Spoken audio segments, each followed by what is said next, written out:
What is going on, everybody? It is episode 896 of Pop Culture Crisis. My name is Brett, and I am here with my guest co-host for the rest of the week. Introduce yourself, please. Hello, everyone. Usually I'm in that chair, so being in this chair, it's like a whole new show. It's like a whole new studio. Seat of power over there. It's true. I'm producer Tate Brown. If you don't know me, popping here on Tuesdays. But yeah, Brett summoned me for the co-host. And the worst part about it is, folks, is I think Tim's out for the night. So Tate didn't just have to do the morning show. He doesn't just have to do PCC. He also then has to carry over and go do IRL as well. Me and you'll be both over there. Are you, like, yours fourth chair? Yeah. I think I'll be on tonight. So yeah, I'm on camera for half the day. Yeah. He's good looking though. Yeah. So I don't know about that, but it is interesting that in one day I'm gonna get more camera time than the entirety of Jeffrey Epstein's life, which is kind of interesting. I mean, except for those pictures of Trump and him, which they just keep posting everywhere. It's true, yeah. So thanks for bearing and looking at me. we appreciate it. And Phil's here. Tate is actually a treat, and everyone should feel like they are privileged to have his beautiful face in front of them. Hello, everybody. My name is Phil Labonte. I'm the lead singer of the heavy metal band All That Remains. I'm an anti-communist and counter-revolutionary. Let's get into it. I'm glad Phil got the Venmo. That was good. That was nice. You do not have enough money to pay me to speak well of you. Okay? Well, no, it's you got to get a cameo. You got to do you have a cameo, Phil? You should have a cameo. I do have a cameo, but I made it prohibitively expensive because I don't want to do the cameo. I just jacked it up. It's so much money. It's like 10 grand. Does that mean has anybody ever done it? One person. Wow. Just give him a refund. You feel bad. It's legitimately prohibitively expensive. It was like smart. Nobody will do it. Yeah. George Santos had a cameo before he went to jail. Yeah. Smart. Just goes straight to his commission account. Guys, we have a bunch of stuff to get into today. There are no ladies here, so the AC is high in the studio, and it's ice cold in here right now. Well, we want it to be ice cold in here. I got my additional fan over here. Yeah.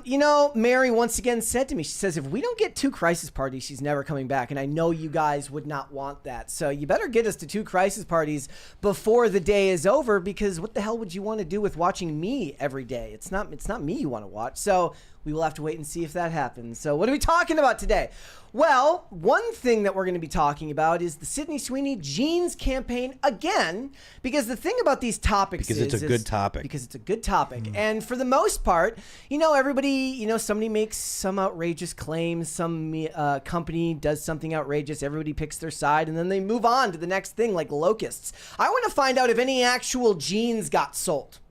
That's what I want to know. I want to know if anybody actually went out. Actually, I did think I see at least one person who posted a tweet, an X post, saying that they bought jeans, but I don't know if that moves the needle. So we're going to look at the numbers on that a little bit. I hear that stock has been sold. Stock has been sold, but I want to talk about whether any jeans were sold. So we'll get into all of that. We got to talk about it. Also, late night TV, which is still reeling from the failure of Stephen Colbert, despite his ratings spiking since his cancellation. He's on the way out. Late night TV is in a bad way, so much so that they've sent out an SOS and they brought Greg Gutfeld on.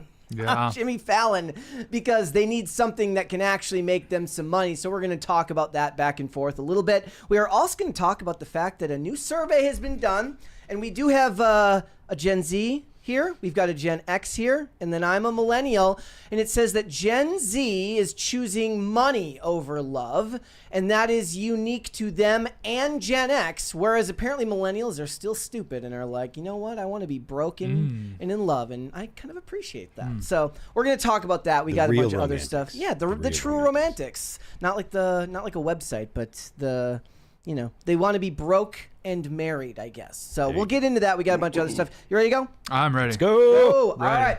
So there are a lot of crazy things posted on the internet each and every day. A lot of them. You've seen them. I've seen them, whether it's political discourse or somebody just saying something crazy for attention. But this here might be the craziest thing that I have ever seen in my entire life. There is a box office analyst who is predicting that next year, in the year 2026, Supergirl is going to beat Spider-Man Brand New Day at the box office. I have a prediction. Oh, go for it. The person that made that prediction is a gooner.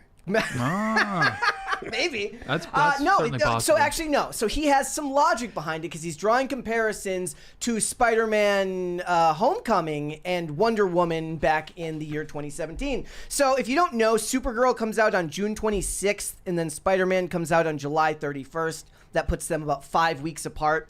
And this is similar to what happened with Wonder Woman and with Spider-Man Homecoming back in 2017, but it also kind of echoes what's going on right now with Superman and Fantastic Four, which is a Marvel property and a DC property battling it out. In this case, Superman is winning, but Wonder Woman back in 2017 ended up finishing its run with $824 million, and Spider-Man won with $880 million, but Wonder Woman won the summer. And what's funny is like both years, 2017 and now, both had competition from Pixar, meaning that in 2017, Cars 3 was coming out at the same time. I remember nothing about that movie. And Toy Story 5 is coming out next summer. So let's go through this a little bit because it's really, really interesting. I sent you guys both the link to that. And we've also got the tweet here, which I will pull up on screen. So this guy's name is Luis Fernando, and he's got a whole write-up for all of this, and this is what they say. If it sounds familiar, it's because Fernando is drawing to a direct line to 2017 when Wonder Woman and Spider-Man Homecoming landed 5 weeks apart.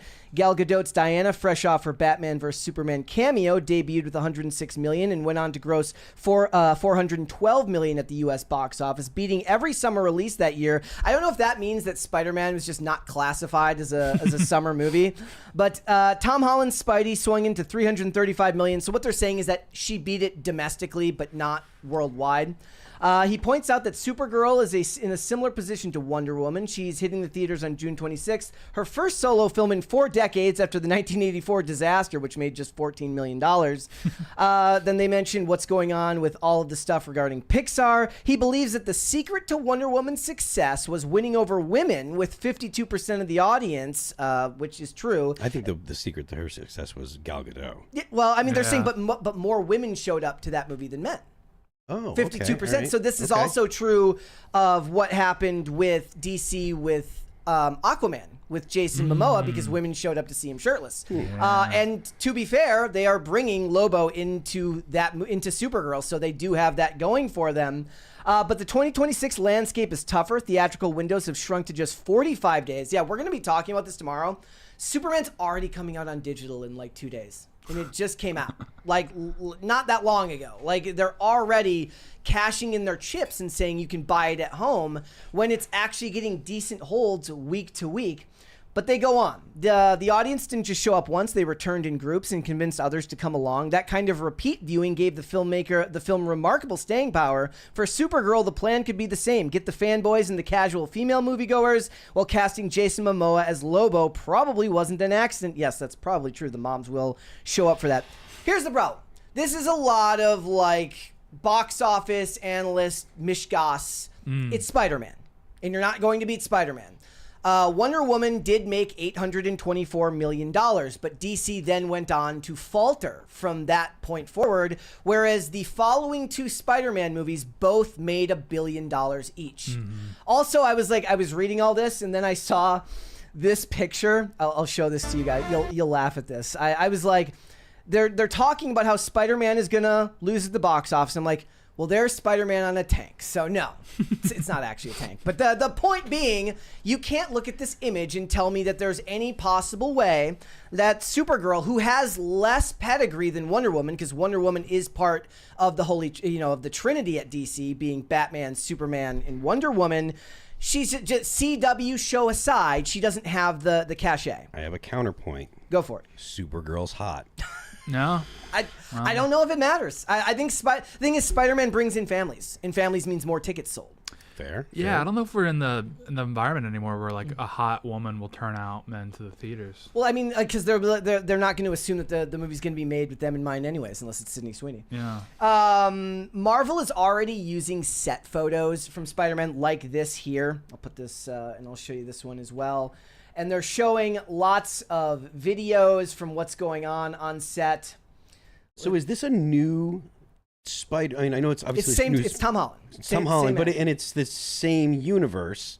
So Yes. is this like the Iron Man Spider-Man? What do you mean? Like So he's still alive, so he survived. Well, what I mean is the the suit was made by Tony Stark, the spider suit. It looks like they're going back to a more practical suit for this one, meaning not Iron Spider, but regular Spider-Man. That. I really the thought, regular suit. You like the tech suit? Yeah, I thought the tech suit was super cool. I thought that, and I feel like that was integral to this universe story. You know what I mean? I mean, look, it's just this is just my opinion, so people can hate all they want, but like. I thought that was really, really a cool aspect. They're just what they're doing right now. They're leaking all of these images from set, and I think the reason they're doing that is because Fantastic Four is doing so crappy at the box office. They want to get people's minds off that and onto their most profitable character. Spider-Man is the #1 most popular comic book character in the world. Of all time, you could say Superman has sold more comics, but as far as like cultural relevance now, it's him and Batman. Yeah, I was gonna say over Batman. It's him and Batman, especially internationally. Seeing as Batman's name came up, I would love to see a Zack Snyder directed Bat Affleck movie. Have you ever seen the meme of like it's Joel Kinnaman with like the AR-15 standing next to Tom Holland? No. And they both look beat up. I don't know what it's from, and it says like it's Zack Snyder's Spider-Man. It looks, just be, and that this would have actually worked here too because they're bringing the Punisher in for this movie. Oh, that's cool. So that's gonna be hilarious to watch Spider-Man trying to like jump from web to web, and then Punisher's just going and killing a bunch of people. I firmly believe that Ben Affleck, and I know a lot of people are gonna wig out about this. Ben Affleck was the best Batman, even though the stories of like the Dark Knight Returns or the Dark Knight Returns, I think those were great stories. I would have loved to see Ben Affleck and kind of like the Zack Snyder way of filming a Batman movie as the with those stories. I would think that would be great. But I'm a big Bat Affleck fan. The funny thing is like those movies.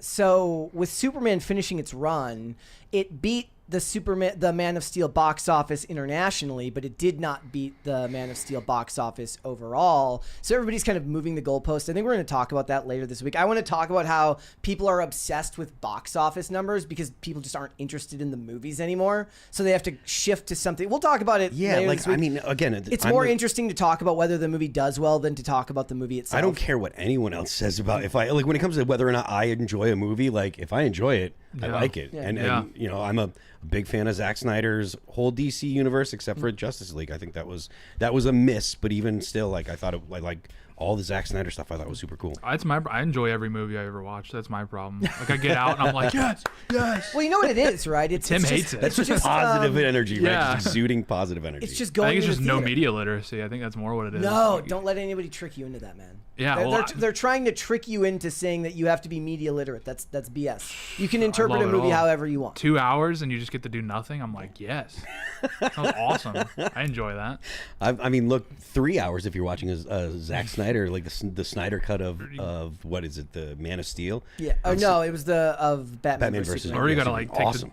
call in sick if you want to watch The Irishman. Yeah. It's like 20 hours. But the thing is like now people have ruined. That's another thing that people have ruined is the idea of media literacy, which is like, oh, you like this movie, it's because you didn't understand it. You didn't like this movie, it's because you didn't understand it. They were making fun of you. Oh, you like Homelander, it's because you're a Nazi and you didn't understand it. Speaking of, I've been binging The Boys. I've never watched it before, and the past probably 5 or 6 days I've just been binging on it, and I'm enjoying that thoroughly. I think it's great. And Homelander's a cool character. There is a little bit of referencing real life politics that's kind of annoying. That takes me out. It's just enough. It's a little bit too much at the beginning of the 4th season. I'm hoping that it isn't super, prevalent through the whole thing. But for the most part, I've really, really enjoyed it, and I'm looking forward to the 5th season next year.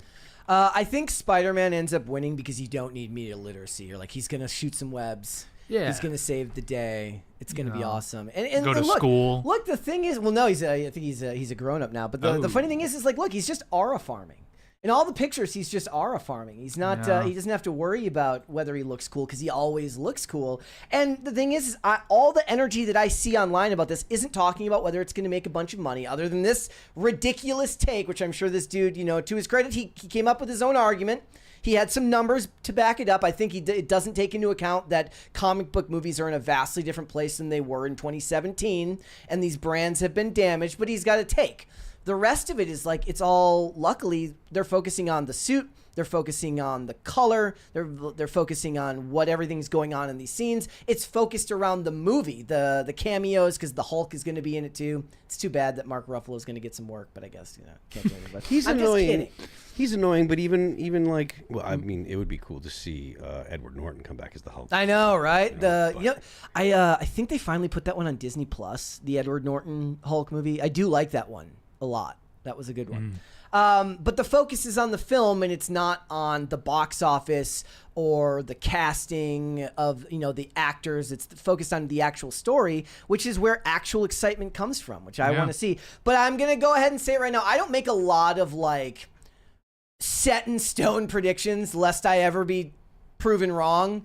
But I'm going to go ahead and make that prediction now that he's wrong about this, and that Spider-Man is going to beat Supergirl at the box office. And Nerdrotic seemed to agree, said Spider-Man Brand New Day, lame-ass title, might make more money than James Gunn's Superman and Supergirl combined. He actually called it Superman's James Gunn, which is a slur they're using now because James Gunn makes all the advertising about him. But yes, I'm going to go ahead and guess that what's going to happen is that Spider-Man is going to destroy everybody at the box office next year, as he always does. All right. Yeah. Did you see the story about... She's still going to be hotter than...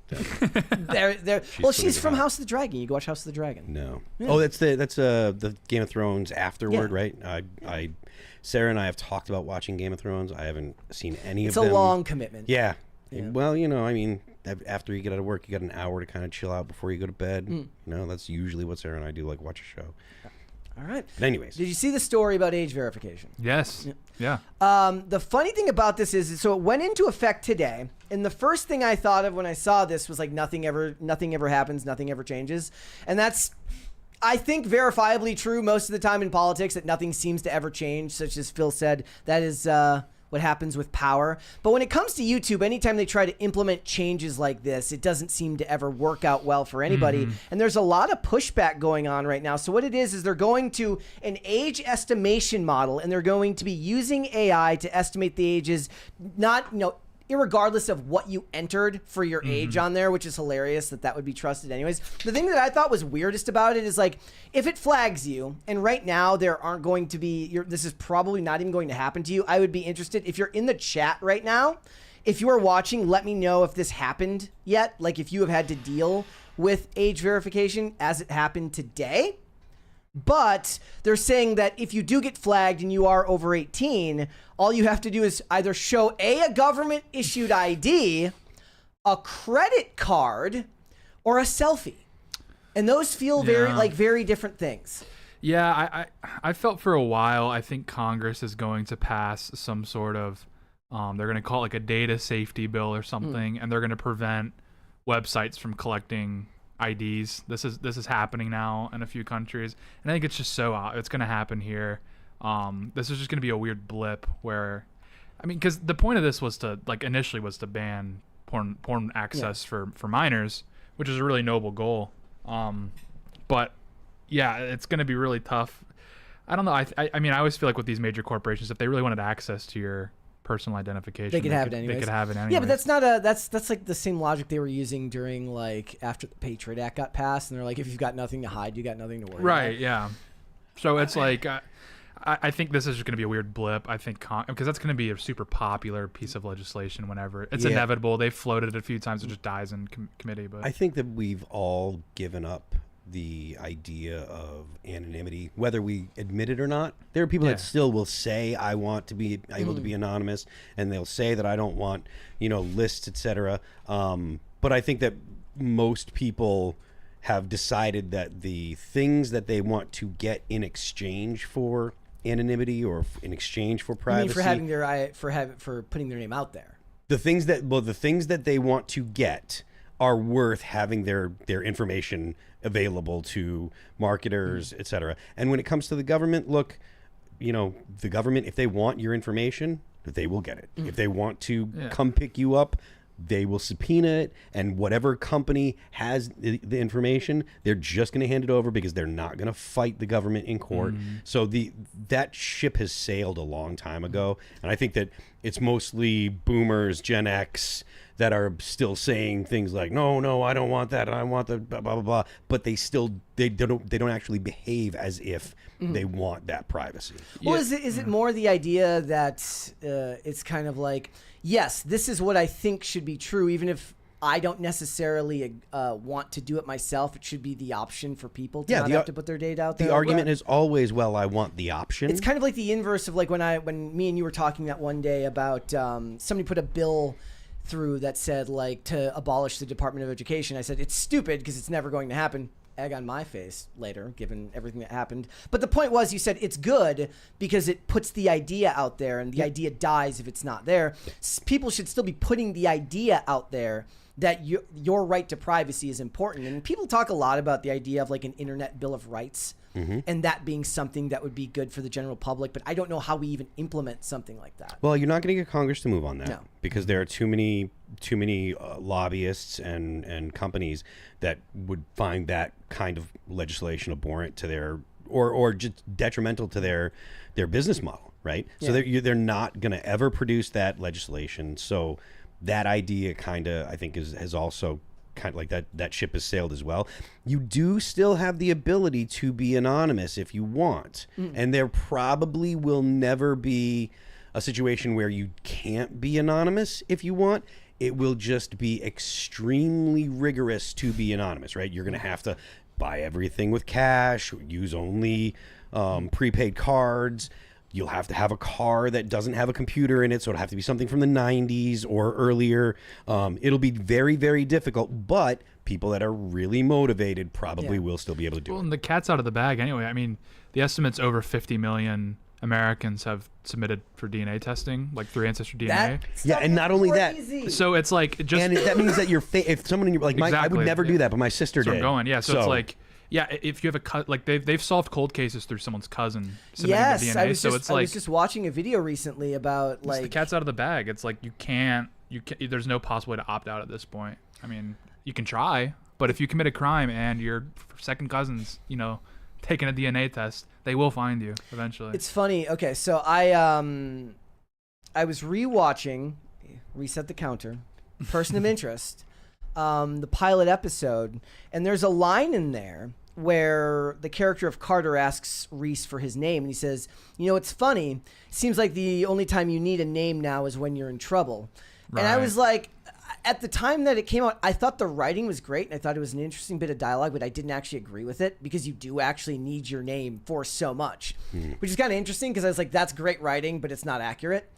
But now it feels like what they were doing at the time of that show, given that so much of what that show talked about, which was the idea of privacy, because in the show it's about an artificial intelligence that has access to every government feed and all of your information. But since it's a piece of artificial intelligence, technically your Fourth Amendment rights aren't being violated because it's not a human being that's looking at it. It's just a computer that's then filtering out data. That was the premise of the show. And at that time, they were raising those serious questions of privacy in like 2011 before the Snowden scandal. And then Snowden happens and your privacy is eroded little by little. I have a friend who cares about this deeply, and every story that he posts on his Instagram or wherever he's posting is about data security and all of this stuff. And he says, he's like, it's crazy to me because I care and it seems like nobody else does. Like he's like, I just can't get anybody else to care about these things. But the thing is like people have mentioned, and like Tim has said, like it felt like there was a Trojan horse where, the tech bros switched sides seemingly during this quote unquote vibe shift. And now everybody has to go along to get along because they've already got you. You've already need to sign up for all of their sites. It's already going to require you to put in all of your information. And back in the day, that was limited to like people who wanted to access porn online. Yeah. And what was the joke? It's like who even puts 18 plus on this website? A 17-year-old could figure out how to click yes. Yeah. I'm 18. But as far as what YouTube is actually doing for this, starting with a small set of people. It is domestic. I believe a lot of times they roll these programs out in other countries. They don't even roll them out domestically. Right. But it's going to, if it does deem you under 18, you will not get personalized ads. Do you understand why that is? Like, why they, what? I didn't understand the purpose of that. Yeah, well, I think it's something along the lines of you shouldn't be collecting data on minors. So it's more to do with the fact that they'd be collecting what, like phone data? Presumably, yeah. Okay. Yeah. Because Google tracks, even if like you have, a YouTube tab open, you're not actively using it, is tracking your data across all your other tabs. Yeah. And the other thing is it says that it automatically turns on digital well-being tools, which have existed for a very long time amongst all of these apps. Like Instagram has had that feature for a very long time where it's like, you're insane, get off Instagram. You've been on here for 12 hours today. Yeah. They always do that. I remember like for a while on TikTok, these guys, they try to be like so sensible and sensitive, and they would make TikToks. They'd be like, hey, if you're watching this, you've probably been scrolling for a little too long. Have you eaten today? Have you taken a shower? And it's like, dude, get out of here. I'm trying to brain rot. I'm trying to brain rot right now. I'm bed rotting right now. Yeah, I'm trying Leave to waste me alone. time. Yeah, geez. Like, how about you mind your own business? I don't interrupt you and say, hey, you should be scrolling Instagram Reels right now. You don't see me doing that. Also, it said like if the AI deems that you are under 18, they will not show you problematic videos too many times in a row. Then the very easy question is like, what is deemed problematic and who gets to make that distinction? Yeah, that's what this is it's trying to get the cat back in the bag with political stuff. So to that point, I do think that it's actually fairly easy to figure out what is problematic to teens. If you're dealing with adults, then it becomes far more difficult. But when it comes to teens, people under 18 years old, don't show them stuff where there's like people with body dysmorphia. Don't show them stuff like what's her name, Eugenia Cooney. Yeah, none of that stuff. No porn, no violence. If it's teens, it's anything that would make a movie rated R shouldn't be in the algorithm for teens. Yeah. Right? That shouldn't be difficult. When it comes to adults, this is a totally different conversation. Adults should be able to see whatever they want. How they shape the algorithm, I think is totally dependent on the company and what the adults are looking for. But when it comes to teens, to me it's very simple. If it's something that would be considered rated R, by the like movie standards, don't show it to teens. The other thing that's sad is like there's like a change.org petition, which has never actually changed anything in the history of the world. Maybe somebody in the chat knows, like, has a change.org petition ever actually led to something changing? Like the amount of dollars in your bank account. Yeah, it's like 75,000 signatures is just nothing. It's like that'd be like if Seinfeld, if he had like modern stand-up, that would be one of the bits. Like, change.org, more like keep your plans. Like, that's what it would be. I don't want to make a TikTok. Change? What was that? It doesn't change anything. I say it's a good thing to push back on this. I don't think the age verification is a good idea. Well, I think like ultimately what's going on here, and this was the same thing with the TikTok ban, is they dress it up in terms that sound acceptable to conservatives. What's really going on by banning TikTok, by trying to restrict or handle the type of content that minors are accessing, like the primary point of that is because they're being exposed to increasingly right-wing content, and that is unacceptable, and it's a containment breach, and they want to stop that and nip it in the bud. That's 100% what's going on. Boys are all going right wing, so therefore we have to. Because it's like, and that's what they're being exposed to, and so it's like I said, it's a huge containment breach, and they want to get on top of it. Yeah, I did posit the question to X. I was interested to see what people thought, because again, this is one of those stories where it's like, again, I don't have a huge interest necessarily in this type of data security or all of these things. But it is an interesting discussion given the fact that as our lives are spent more and more online, you're going to have to deal with these types of things in a way that you never would growing up. It just never would have been something that came into contact for me. But it seemed like most of the people that I asked did agree that it was probably not a good idea. Shane H. Wilder, who I'm sure is in the chat right now, says AI age verification sounds horrid. Look, just because I have the mentality of a 12-year-old does not mean that I am a 12-year-old. Yeah, that's true. And the AI will likely predict wrong. in a lot of ways. The Quiet For Part now. Pod says, yes, for now, until it becomes sentient and then the robots do attack. Who determines what is age appropriate for teens or for adults? What is not just a simple line to say ban porn and truly adult-themed content, then tries to skirt that line? Well, yeah, and the thing about that was, like, it made sense to everybody when it was Pornhub. Right. It made sense to everybody when it was Pornhub, but anybody who was, the libertarians were probably the ones saying at that time, because it wasn't politically correct to say so. It's not going to stop just there, and it's going to end up being implemented elsewhere. Yeah, it's just tough because it's like this is actually very easy to differentiate, and the It should be, yeah. And the motivating factors between like this that we're talking about right now and age restriction with pornography is obvious because those two different camps advocating for it. Where with this one, this is more of a general kind of neoliberal argument. I mean, there are some conservatives involved. With the Pornhub thing, that was entirely state legislators that were Republican, and evangelicals primarily were pushing that. Rightfully so. I think that is a good law to restrict porn usage. I mean, they should be banned outright, but that's just me. But. I did also see this one about the Screen Act. Do you know? Have you heard of the Screen Act? This one was not. it was going viral on X recently because they were saying that there was people making jokes about how it was going to be used to ban anime, and it says, Please pass it. It says the Screen Act was introduced by Congresswoman Mary Miller and Senator Mike Lee and was officially named. This is what it stands for: Shielding Children's Retinas from Egregious Exposure on the Net Act. I'm supportive of anything that brings back the phrase "the net," because it's very 90s, and I'm gonna hack the world, as Johnny Lee Miller said in Hackers. Yeah, we're getting exposed to some wild things on the net. Just something to think about Hang on the net later. as you become more and more subservient to your AI overlords. They probably came up with Screen and then like ChatGPT did an abbreviation, and that was like the best option. They're like, I didn't even think about that. They had to, that's worse. They had to use AI to make their abbreviation because that's it's like Shield.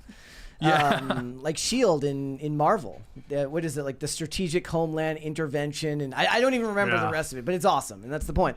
All right, just be wary. And I would also be interested, if you are watching both live or if you are watching this on the rewatch of the segment, let me know if you have had to deal yet with the YouTube age verification thing. Because one of the things they'll be using to take it into account is like how long you've had your channel. I've had my YouTube channel since 2005, so nobody's buying that I'm under 18. Yeah. All right, guys, let's move on. What would you like to see, Cringe or Cue to the Day? Please Cringe start first. with Cringe. Okay, we can always start with Cringe first.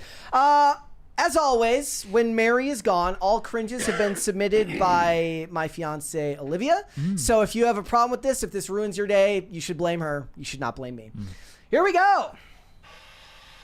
It says, Alpha Wolf protects his pup. The alpha, I'm the leader, I'm the one to trust. Together we do whatever it takes. We're in this pack for life. This is grim. I like the blue blocker glasses, though. Yeah, he's You know that's a furry. I know. Like esoteric. like furry. everything I want to say about this is a TOS violation. Yeah, it's very esoteric furry though with the blue light blockers. Yeah. Yeah. I always feel bad. So whenever Mary is gone, Olivia will give me a bunch of cringe, and then she's like, my algorithm's fucked for like the next week. I was like, all I'm being shown is freaking weird furry shit and plus size park hoppers. Well, and the dog in the video is not buying the routine. The dog's like, it's not that interesting, bro. Yeah, he's like, you're not you would never make it. He's not even getting up to like interact with them. It's the worst. All right. Oh yes, I'm gonna read this super chat. Thank you, Greg Dubier. It was Hack the Planet from Hackers, not Hack the World. Thank you. All right, cue to the day. I saved a dog just because for Phil. Awesome. Phil loves dogs. Dogs are good. Here we go. Not the Cringe guy though. That guy's not. No, that's not a real dog. That's a furry, and he deserves bad things. This one is from Nate. Says, this is Lucy. She identifies as a baked potato. Look at I her. love bulldogs. Lucy She is is very such nice. a sweetheart. She Look is. at that good Very girl. nice. All right. She's just a baby. Beautiful dog. All right. Guys, as always, I do want to let you know that I know that if you have pets, you love your pets, and you want to brag about them. That's what everybody does. You can brag about them live on this show. What you should do is you should send pictures, not videos, please. Pictures like this computer, like after like 10, like last computer that we had it was just like I had like 40 cue of the days queued up for like whenever they would be called. And with the amount of videos in there, my computer was just lagging. I was like, I'm tired, boss. Submit your pets, hashtag PCC pets on X, and tag me in it at Brett Dasovic, and I will get them in the queue, and we will have them featured on there. So thank you guys so much for that. I know you want to go out there, and I know you want to brag about your pets. All right, let's move on. We got a bunch more stuff to get into today. So last week, well, really the last several weeks, the biggest story in the conservative news space doesn't seem to be anything to do with politics. It seems to be all about Sydney Sweeney and her quote-unquote good genes. This is a good thing. Politics is awful. And I don't disagree with Phil there. And the thing about it is this ad campaign got a whole bunch of pushback from a whole bunch of people who had a lot to say about supposed Nazi propaganda and all of these other things. But what it was, when you really, really break it down, is it was an ad campaign for denim. And so I was wondering, is it possible that we worry too much about these things and they don't actually make any difference to the companies? And that seems to be borne out a little bit, at least from what I've seen in the data, which says that foot traffic has been down at American Eagle following the Sydney Sweeney ad controversy. Now, I think a lot of that probably has to do with back to school. Perhaps people are not at the mall as much. But also, there was this other article here from Adweek that says American Eagle ad controversy hasn't driven sales, at least early data suggests. I did see a super chat that I cannot confirm that says that all those jeans sold out, but according to Adweek, they said that the website revenue or the website traffic skyrocketed, their stock skyrocketed, but market and sales lay flat. And it makes me wonder, like, we live a lot of our lives online. Like we do. We spend a good majority of the entirety of our lives on the internet. And Shoe on Head made a very, very good point in her video that she released yesterday called like The War on Hot Women, where she said all of this stuff just comes back to consumerism. Like it was like the Gillette ad and Bud Light and now American Eagle. And it's like the left and the right fighting to see who can be in charge of being the biggest consumer of whatever product. Yeah. Well, right? I feel like I do think that it's driven by by consumerism or by a desire to make money. But I really think that there is a dimension of trying to control the culture in it. Yes. Right? I think that's why the left and right are fighting over it's a cultural space that they're trying to control. And so, yes, at the end of the day, when it comes to the stockholders and the companies, they really do want to make money. But the people that are making these ads are trying to figure out where the culture's at, what is going to actually resonate with people. And I think that it's a fight over who's going to control the culture. So it says, despite the hubbub around the campaign, both positive and negative, the brand's market share remained relatively flat. Figures from the Consumer's Edge, which collects anonymous debit and credit card transactions, hate that, from millions of consumers, indicates that a sales bump has not yet accompanied the heated online debate. Case in point, American Eagle's control of the denim market has hovered between 17.5% and 19% since the controversy began. Foot traffic fell 3.9% year over year, 2 weeks leading up to the campaign, and then down 9% after. And they also said they didn't see any, and I don't know, again, I have no idea how they would actually determine this, but they said they didn't see it falling on partisan lines, where they said, we didn't see a huge bump in Republicans buying jeans. Mm-hmm. And I'm like, do you just like stand outside of stores and like ask how they vote? Yeah. Like, I wonder how that works. I think that's because no one ever does it, but I think that's what's on those surveys on the receipts. Yeah. Because they ask you for like political registration. Oh, that's the worst. Yeah. Because no one fills them out anyway, so we like, don't know. has anybody ever? Have you ever filled something like that out? I think one time for a McMuffin, I think. Because you got they something. Got me. Now, good. Like Phil is right. The stock spiked 15% and has continued to rise, and it is indicative of a change in the culture as far as where. Look, there was articles written about a push towards whiteness. Yeah, and also to your point about the stock, like the company would look at that as a win as well, right? Like they do want it to turn into sales on the ground, but their shareholders. If the value of their stock goes up, then they're going to say, well, this was a win. You Yeah. know, if their sales are flat, but the value of the stock goes up, more people buy the stock. That's still, you know, a net benefit for the shareholders, and that means a benefit for the company. Okay, so here's the other thing. This is why they keep losing and why these things end up getting more attention. Did you guys see this one? I didn't catch this one till later about what they called her dog. Well, yeah, 'Cause it's everything about her is a Nazi. Because I mean, it is a German Shepherd after all. Swastika Sweeney, Sydney Sweeney's German Shepherd, is now called a Nazi pet amid American Eagle controversy. It All is. right. The left is insane, right? These people that see Nazis everywhere is insane, and they're also making it.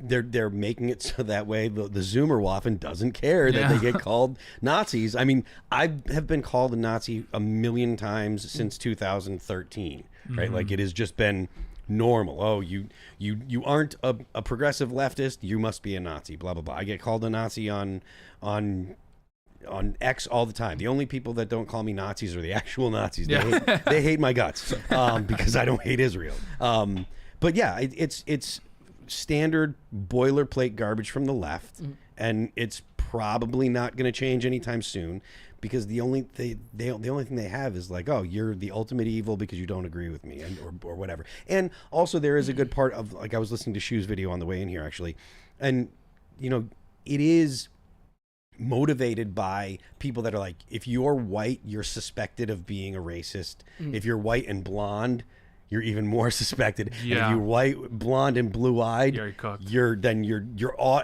unless you are doing every single dance that you're supposed to be doing to prove you're not a racist, you're automatically a racist. I've got blonde eyebrows, right, and blue eyes. I'm over it. It's done. Like, Yeah, if you're a woman and you're blonde with blue eyes and you're very pretty, your existence alone is like rebellion. it's true. Yeah, people like it just something about that just sets certain people off, and it's resentment, and it's like them being rejected. Like Zoran like had these like weird manifesto when he was in college about being like rejected by like white women. Well, that was one of the TikToks was somebody saying like, I grew up in a white culture and never felt like I fit in. I'm like, well, I grew up in a tall culture and I never felt like I fit but in. it's like something with these specific, and they become very resentful, and the next thing you know, when they finally become political, their entire platform is just getting back at these people that rejected them. Did you see that Michael Moore told people that are voting for Zoran that they're stupid?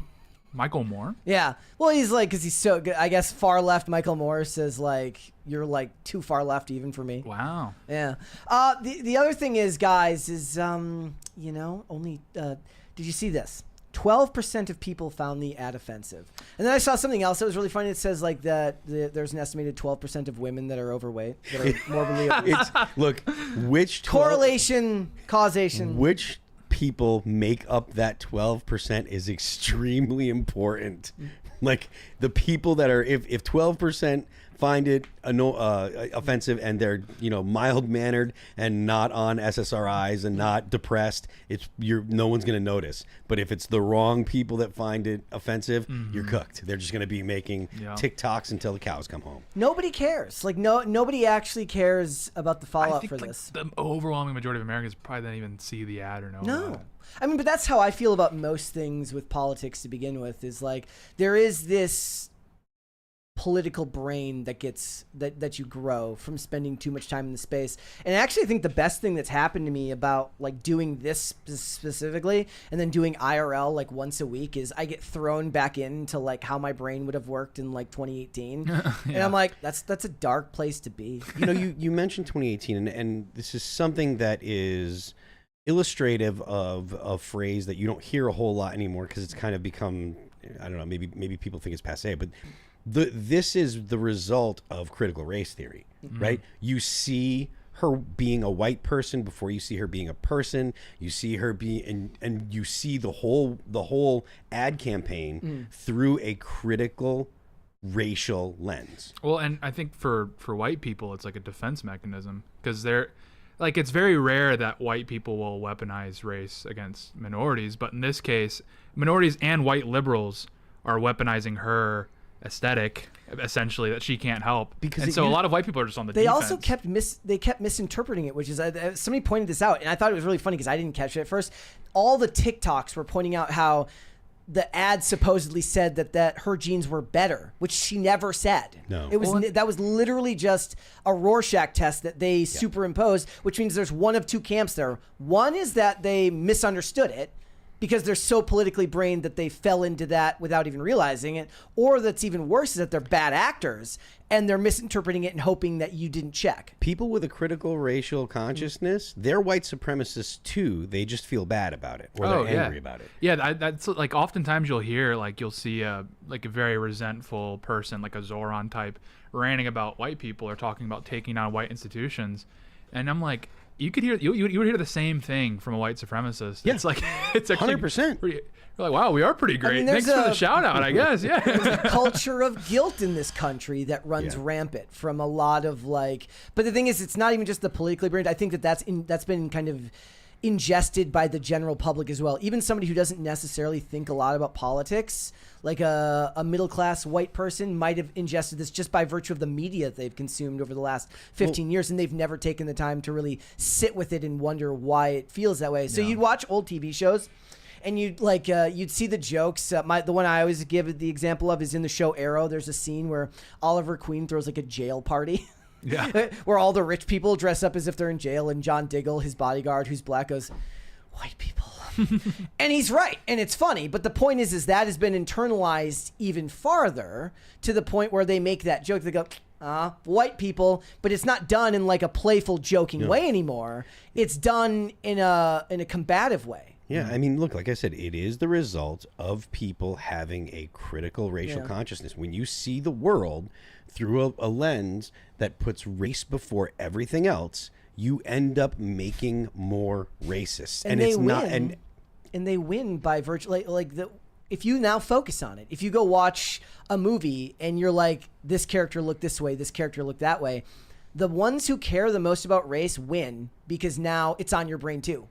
Whereas it wasn't before. That's called awakening a critical race consciousness. That's the goal of the critical race theorists in colleges. The whole point was to make people consistently aware of race. They want a more racist America because then they believe that people that are actually that are quote unquote anti-racist will align with people of color against the people that don't feel bad about being a racist, essentially. And it makes the whole society worse. I had a minute-long rant on IRL about this maybe a year ago or whatever, but it's true. The point is to awaken a critical racial consciousness so that way people are consistently thinking about race, and the goal of the critical theorist is to make everyone that is white feel bad about being white.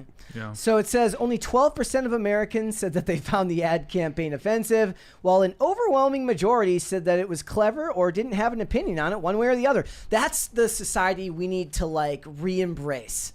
Yeah. No opinions. Team, whatever. Team indifference. Yeah. That's me most of the time. Don't know. The hardest thing about having this job is having to have an opinion for me, because most of the time, what do you think about this? I love when they do polling on Trump and there's always a 1% that's never heard of him. Just like, who? Literally, who are you talking about? The most famous man in the world. Donald. What kind of a name is that? Probably Joe Biden. I don't Nearly 4 of 10 respondents, 39%, said that they viewed the ad as clever. 12% called it offensive. 40% said it was neither, and 8% said they were unsure. See, that's me. Yeah. Team unsure about all of this. By the way, this was a YouGov poll. And I just wonder, I have a lot of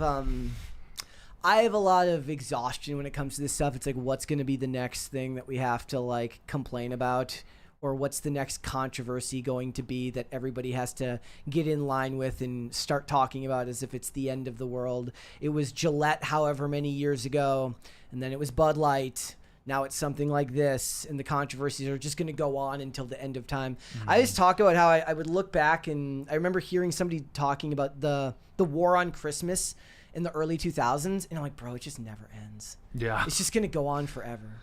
Yeah, I think it was kind of convenient because I think the Republican Party picked up the war on Christmas as a wedge issue, because for a long time it was strictly a Christian issue. Yeah. But it seems like now it's a wedge issue, and then it's kind of weird because it shows how religious America is compared to the rest of the first world, is that the Democrat if you're running for office as a Democrat, it is still conducive for your political career to LARP as a Christian. Yeah. Even if you like support abortion and gay marriage, etc. I mean, isn't that what Obama did in 2008? Yeah, Oh, I mean, yeah. even Joe Biden, he's like, I'm a proud Roman Catholic, and like Kamala had to do the whole routine. I mean, You got the to show thing up to is- church. Even Hillary would like show up to church. Actually, I think she went to church more than Trump did, which is pretty funny. But she was going to like Trinity Church in New York, which is like basically just a pride event every week. But like for that, it's like I talk to people who I had a boss, like the last job I had before here. It was very interesting. Her and her husband were kind of an anomaly, meaning that me and her we'd talk politics. I know that that's uncouth in the workplace a lot of times, but we would have our back and forth. Uncouth here, Tim. Guess what? Hey, we don't talk politics here. Not here, bro. Save it for the show. Not here. I mean, that does happen. That does actually. Yeah, that's but true. That her and her husband were anomalous in that they were probably the last two like blue dog Democrats that existed in the entirety of the state. Yeah. Meaning like they were very open and proud about gun ownership. They talked about unions and stuff like that. Fine.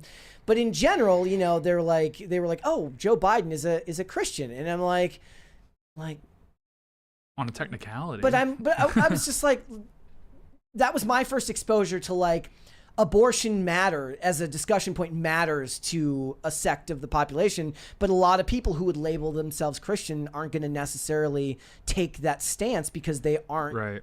that level of. 70% of America roughly still identifies not just identifies, they identify as Christian. So like in Europe, people are much more comfortable to identify as agnostic. But you have a lot of people in America that are like, yeah, I'm Christian. Like they have the same lifestyle as an agnostic and fundamentally probably view the world the same as an agnostic. But it's just culturally they feel Christian. If they're in a bind, they pray. They have like a kind of general feeling of like Christian ethics. Yeah. So America is a much more religious country. But yeah, the percentage of that 70% that is attending church regularly, tithes, these sorts of things, it's probably closer to 10-20% of the population. Yeah.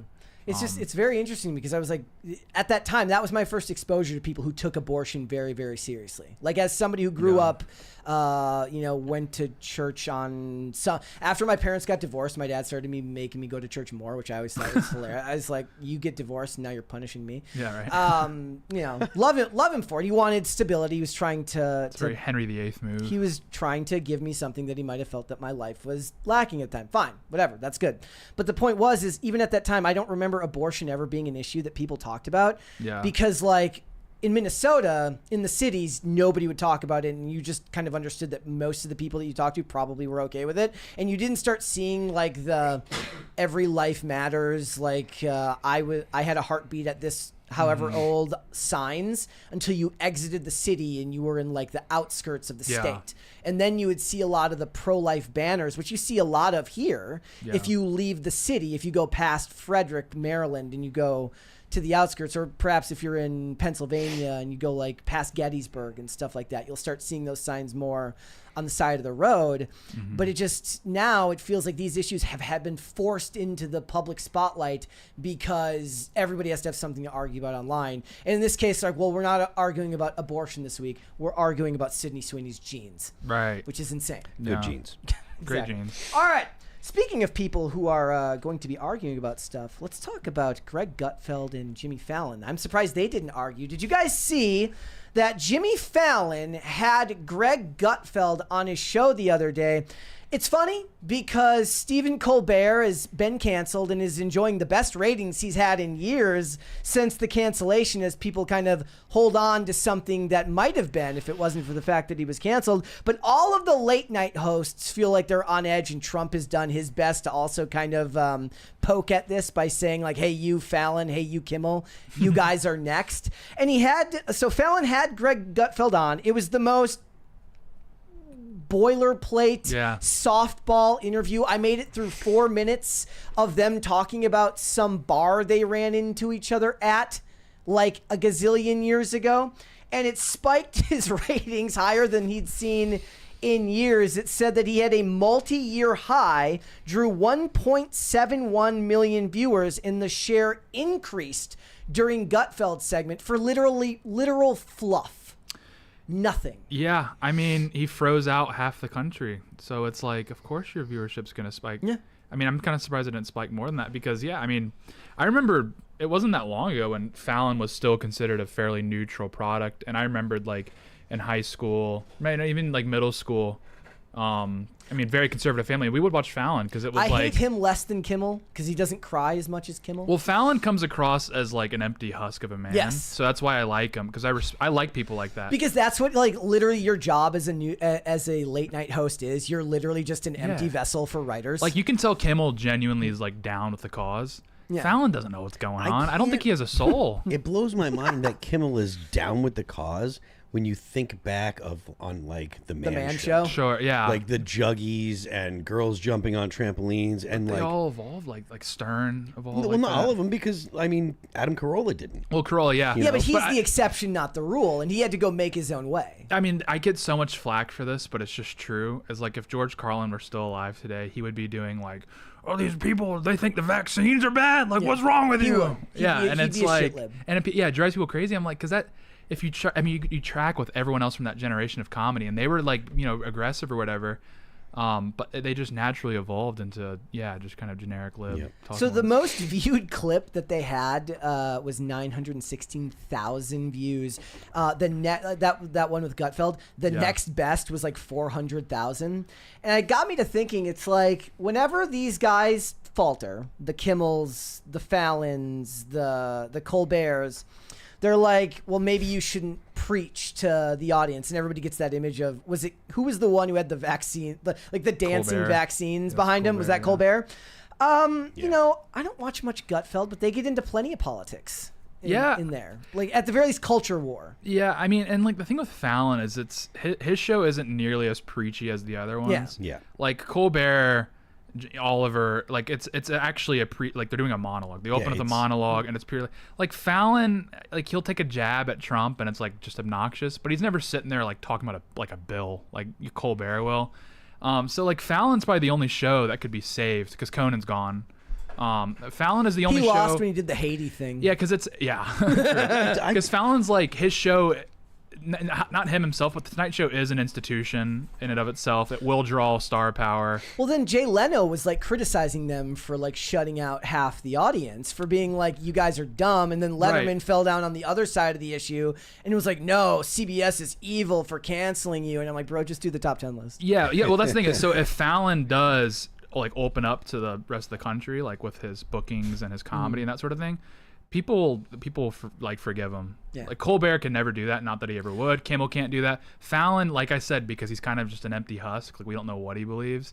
Like it doesn't matter. He can kind of be the barometer of American culture, and that's perfectly fine. The fact that he's an empty husk and you don't really know what he believes is actually kind of what he should be doing. Yes. It's amazing. Yeah. Like that. Like I don't. That's what late night is. I'm not particularly critical of Jimmy Fallon, and I don't get the sense that he's a shit lib. Like I get the sense that he does what is popular in Hollywood, but he's not doing it because he's got convictions. Like everyone knows Mark Ruffalo is like an activist. Like he is just a straight up leftist. Yeah. Right. And there are a bunch of people that are in Hollywood that are pure leftists that are, Trump's name comes up and they get angry.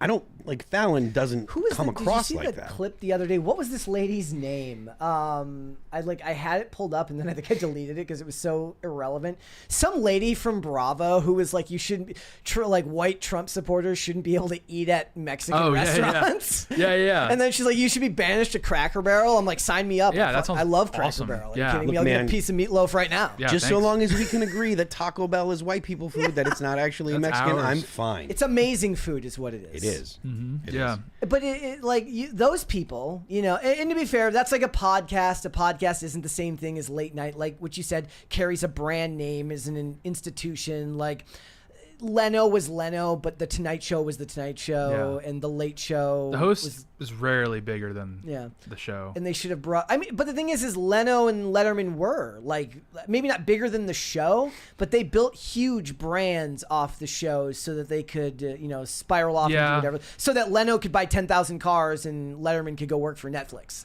Yeah, I mean, the Leno to Conan handoff, obviously, that was a huge thing. It was a huge thing. That was before your time. You were like 2 when that happened.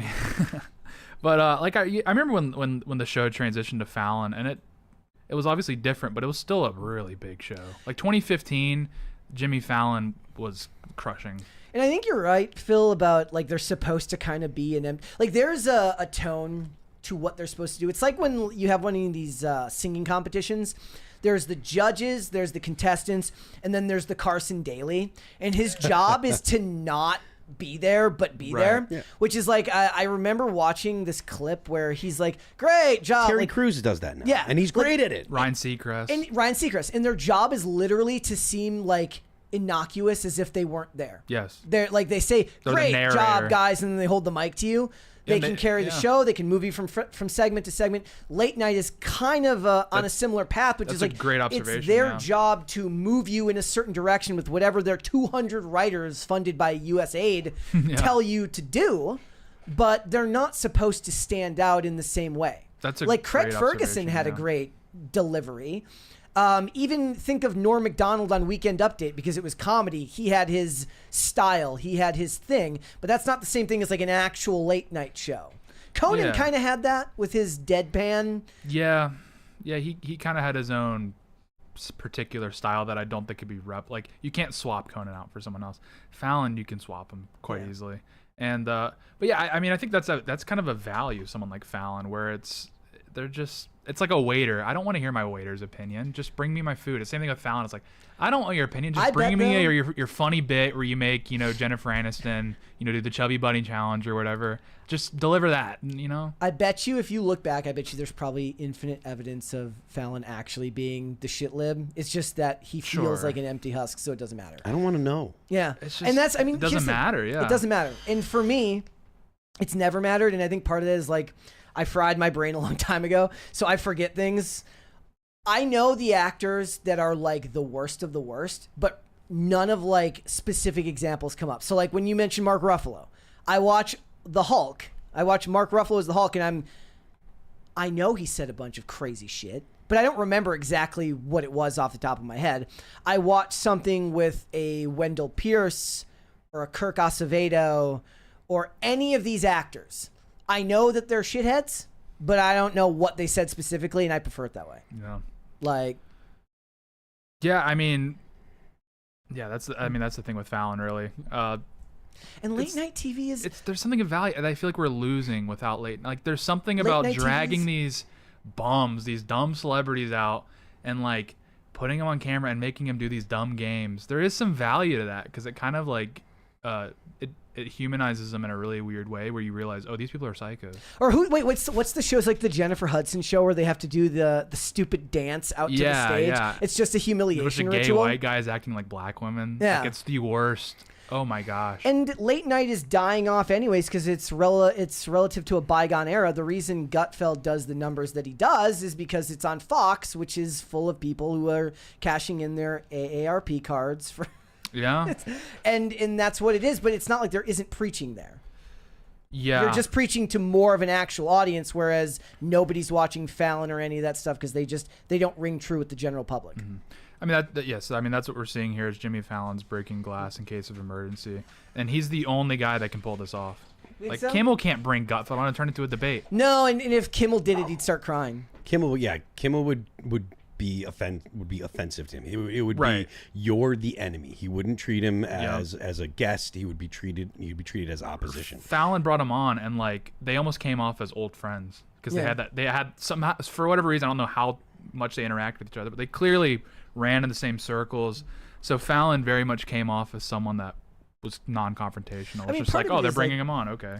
It's their job to be able to fake that type of connection. I don't remember who it was. More than one person has talked about, more than one celebrity has talked about like their first experience doing a late night show where they go on and the guy's like super friendly and super nice. And they're talking, they're having this lively discussion, and then the camera's cut because they go to commercial, and the guy just disengages entirely and starts reading his notes and doing his job. And they're like, "What the hell? Like you were just talking to me like we were best friends, and now you're pretending like I'm not even there." That's their job. It's their job to fake human connection. The best clip was Rami Malek on, and he like touches Fallon's arm, like just innocuously in a conversation, like, oh, that's funny, taps his arm, and Fallon looks down, he's like disgusted and just like in the middle, like on live television. I'm like, that's just a quick look into whatever he is hiding or whatever he's done is more dark than you can possibly imagine, because in that moment you saw a look into his soul and it's very disturbed. Wait, who was the one who had on the girl from Homeland, and she was like revealing all the secrets about the about the CIA, and they're like, stop. Oh yeah, it was Colbert. It was Colbert. Yeah, well, he had on, what's her name from Claire Danes from Homeland, and it was something just like broadly conservative, and he was like, yeah, so anyway, how's the movie business? Well, it wasn't even conservative. It was like, yeah, like we met with members of the CIA to talk about like what we're supposed to talk about in the media. That's what and it he's was, like, you're not supposed to give the secret away. Yeah, the weather's nice recently, right? Yeah. All right. Again, say what you want, but late night TV is a dying model, and these things are all going to be eaten up as these shows try to move to the digital space, because in 20 years there will be nobody watching these, because nobody's going to be watching terrestrial television at all. And if it's going to be consumed, it's kind of like me with wrestling, which is like there's 10,000 hours of wrestling on every week. I watch 0 of it, and I listen to podcasts of people talking about it. Yeah. Like eventually what's going to happen is like Joe Rogan has the Joe Rogan Experience, and then there's like those guys who host like the Joe Rogan, what was the podcast reviewing the Joe Rogan show? Like eventually someday they're like, okay, somebody's gonna do the Jimmy Fallon report, and yeah, and he'll have more charisma than him. I do think there's gonna be, in like 10, 20 years, Fallon is gonna do these like tell-all podcasts, and he's gonna talk about like COVID. I don't know, it could be even sooner than that. And he's gonna do it. He's gonna have an arc. I'm calling it now. He's gonna have an arc where he becomes like broadly vaguely conservative, and he's gonna like he's gonna throw his writers under the bus. He's gonna throw the like production team under the bus. He's gonna say, they made me push this, that, and the other, and I guarantee it. It's gonna, maybe even 5 years. It's gonna happen. The Daily Beast said Jimmy Fallon fawns all over MAGA late night host Greg Gutfeld in softball chat. It was a softball chat, I'll give him that. But like, what has Jimmy Fallon ever done a confrontational Was he interview? supposed to be like, so what are your thoughts on immigration? Yeah. Like, let's debate. Have you ever seen the show? Like, what does Jimmy Fallon bring The Rock on? He's like, this abortion bill, right? Can we talk about Gaza now? Dwayne The Rock Johnson. Let's talk about the war in Gaza. And that was this guy's interpretation. He says, and of course, what remains of BuzzFeed was eager to attack Fallon for daring to platform him. This seals it for me. People are completely turning on Jimmy Fallon as his recent talk show guest is not. It's not pretty. People are turning on him because he had dare Gutfeld you on. platform the guy that's on the biggest channel in television? You in were the primetime polite to a slot. guest. How dare you? They say platform like he's not on primetime television, the primetime slot, like probably the biggest show in his time slot. And they're like, how dare you platform him? I think a big part of the reason why they look at it like that is because they're afraid that the people that they already have kind of under their spell are like, oh, wait a minute. He's just a guy. And it's it's Fox Yeah, they News. hate that when you humanize them and show like that you they're don't just a if you normal humanize person. them and you quote unquote give them a platform, you make these people that they spend so much time demonizing, you make these people into human beings, and it ruins their consistent demonization, right? And you're not exactly going to pick up any like threatening policy positions from Fox News. No, like, God, no. Yeah, it's like they're acting like it's going to be this huge containment. Oh my gosh, no, they're watching Neil Cavuto. If they watch Greg Gutfeld, next thing you know, they're going to be listening to Nick Fuentes. It's the Gutfeld. Oh no, they believe in free market economics. It's the Gutfeld to Fuentes pipeline. Yeah, It's undefeated. One Redditor says, I've never liked Fallon, and I like him even less now. It's always like, I never liked that guy. Yeah, I there's never liked something that guy. off about the guy that played games every night in a show. There's no defense of this, another asserted. This dude is part of the tinderbox that is MAGA. Fallon having him on means I now hate Jimmy Fallon. I've given him every benefit of the doubt throughout the last 2 decades, but this seals it That's for me. psychopath behavior. If you were also- like, he had this guy that I don't like on, so now I hate him, that's crazy person stuff. And also, like, where have you been? Fallon was a big part of the reason Trump like was so charismatic, because he brought Trump on. Oh yeah, and did the And hair like, touch. and it was a great look for Trump. It was a fantastic like knockout media appearance, and like, I mean, obviously that's not the primary reason, but it was a contributing factor. So it's like, oh, Gutfeld, you draw the line, but like Fallon helped Trump across the line in a somewhat meaningful way with the interview. It was a fantastic interview. Same with the SNL, and it's like, oh, now it's I forgot about that. Yeah, it was fantastic. I think people forget it wasn't that long ago when cross-pollination in media was very like it wasn't nearly as divided. And that's Well, no, I mean ago. Carson, like, didn't Jimmy Carson, Johnny Carson have on Ronald Reagan? Yeah, all the late night shows. Because we were a more connected country at the time, so it's like, oh, the other party won. Oh shucks, I hope America does better. Yeah, the Tonight Show would always bring on the presidential candidates. It's that was all like a big thing. All of this divide in the country where the opposing political opinions are actually evil and we can't talk to them. That all started around 2010. Yeah, and the funny thing is that was my first kind of political awakening of sorts. Was like when I was in my early 20s and Barack Obama was on like a late night show every night. Yeah, I'm like, doesn't he have stuff to do? Yeah, like isn't he busy? Yeah. Like that's crazy. Like that was like I didn't have much thought of it other than like seems like he's got better things to do, but what do I know? Mm-hmm. Like, but it's funny how that was like kind of one of the stomping grounds early on for all that stuff, and now it's just metastasized even farther. Yeah.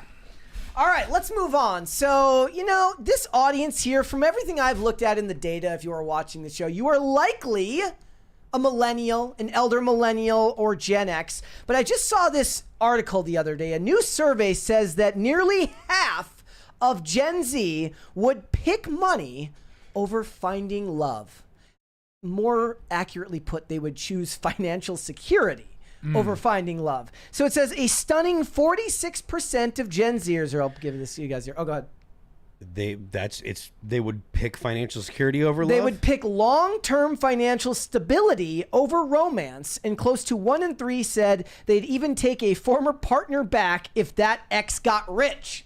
I mean, this isn't because this is reflected in the birth rate, because that's what people are actively doing. They're actively choosing financial security over love. That's happening on a mass scale. I still believe that the argument that people aren't having kids because of economics, I believe that isn't true. No, I agree, but the lifestyle changes. It's not the lack of money, it's that people are adjusting their lifestyles around that exclude children. Wait, so explain that then. You don't think that's happening? Yeah, I mean, look, the poorest places in the world have the most kids. Exactly. I mean, but this might be a survey like this is centered here in the U.S., right? So, well, I think it's nested.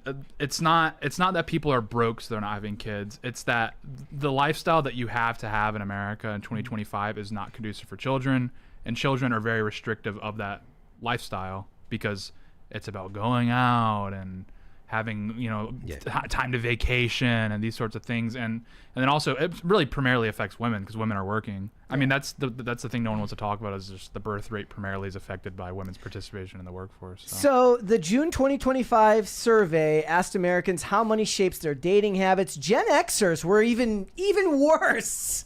Even worse than the Gen Zers.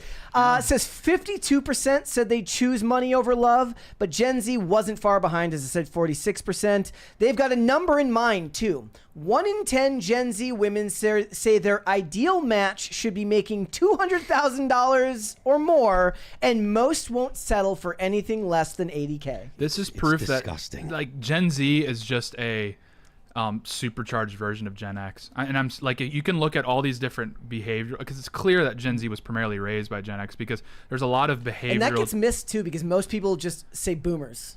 Right. Yeah. There's a lot of traits that were passed on. Like boomers and millennials are similar in some very meaningful ways, but Gen X and Zoomers are very similar. Like the biggest trait I think is both generations are particularly like neurotic compared to previous generations. And Gen X? No. Gen X is it's more nuanced, and then Gen Z it got supercharged. Gen X is not particularly neurotic. It's millennials that are neurotic. Gen X was left to raise themselves a lot of the time. Like Gen X is the generation of latchkey kids, where both parents were not at home when they got home, and they got inside. Well, that's what I mean. They had to put the ad on TV to remind you to tell to make sure your kids. Well, came home. I think that's why Gen X, they did have that sense of like self-doubt, emotional. I don't want to say instability, but like there was a lot of traits that happened in Gen X because they were exposed to the boomers' embrace of divorce and these sorts of things. I would be interested to see the see the evidence to that, or what it is that makes you what I'm saying is I don't think it resulted in what we see like neuroticism now, where people are like have depression, like clinical depression and anxiety. But I think Gen X was the first generation to truly be exposed to the effects of like the postmodern world, and so they were on the receiving end. They were basically like the test rats in a lot of ways to like the boomers, because the boomers recreated the world effectively. And Gen X was the first generation that was really, I mean, they caught the tail end of the old world, but they were pretty much the first generation entirely exposed to the new way of life, the new modern world. So I'm not saying neurotic because that's how we think of it now, or that, you know, they have like clinical anxiety, but I do think that they were the first generation that received it and had to adjust their lifestyles accordingly. Where millennials kind of remind me more of boomers, where, yeah, they're also like very neurotic in the sense of anxiety and depression, but they seem to be a little bit more like live and let live, kind of, I would say. The millennials? They seem more careless about like the world around them in the same way boomers are. Like, I mean, I feel like aren't millennials kind of part of the culture that has created the politically correct world that we live in now? I feel like they're like, I'm the live and let live person, but I don't feel like I'm indicative of the average millennial. I guess as far as like they're comfortable rearranging society and their image, and boomers were very much that way of rearranging and breaking conventional norms. Millennials are. Yeah, I think millennials are very much also in the realm of recreating society and their image of what they assume is like pious or whatever. So where I think Gen X is very much more like kind of go with the flow, and Zoomers are kind of the same way. It's like there's a sense of nihilism. Like, and my evidence for this is I don't think there'll ever be a Gen X president. Don't think so? No, because Gen X is also in some ways reflective of the lost generation or the silent generation. Would that mean that if J.D. Vance won, he's a millennial? So yeah, I think Gen X is just going to get skipped, or they might get a VP out of it. And I think there's a chance Zoomers get skipped and it goes straight to Gen Alpha. So by contrast, you'll love this. Millennials were the most love-struck generation. 59% said that they would rather have a broke and magical relationship than one with financial security. Hollywood did a number on them. They did. I'm telling you. Yeah. So yeah. I mean, I believe. I mean, it's just like I said earlier. I mean, the birth rate reflects this. That people just don't prioritize children anymore. I mean, is that partially because they just don't see a path for it in a lot of ways? Whether that's because they're not going to own a home, all of the many reasons. The craziest thing, I mentioned this yesterday on the show, because these things have become such a big conversation point. Yeah. There was debate going about Lil Tay joining OnlyFans at 18, and she's she's making all of these like trolling videos about her joining OnlyFans, and people are arguing about whether she should have done it or not. And one of the comments says, no, she's 18 and she's trying to hedge her bets against home insecurity. Yeah. And I was like, what? People I think people overthink. Like they try to come up with these. Yeah, they try to come up with these like really grandiose explanations for things like Trump. Like with MAGA, they want to explain it in these really academic terms because they want to be able to like intellectualize it and conceptualize it so that way they can, you know, attack it properly. And they don't realize that like a lot of things are just vibes based. Like with MAGA, it's vibes based, and the birth rate is the same thing. It's kind of just vibes based, where it's like, above all else, I mean, you could blame the economy. You could even blame like chemicals. Abortion plays a huge role in it too. But access to abortion. I think the primary thing is people just, if you ask them, a lot of them just don't want kids, or they don't want a lot of kids. I mean, they don't really have a good reason for it. The primary thing is the birth control pill. Yeah. It's like when you speak to women, generally they just don't want kids, and it's like, yeah, I suspect that some of it's chemicals with the birth control. And then some of it is just being in the workplace as well. I feel like also the culture has developed around us to teach us to live in the moment and not consider the future. And not for as much as people are worried about the future of not owning a home, they're not considering what's going to happen when you're 80 and like who's going to take care of you. And there has been a disincentivization around the idea of like your family being a great way as a support system for everybody. You know, you look in other cultures and they don't leave home at 18.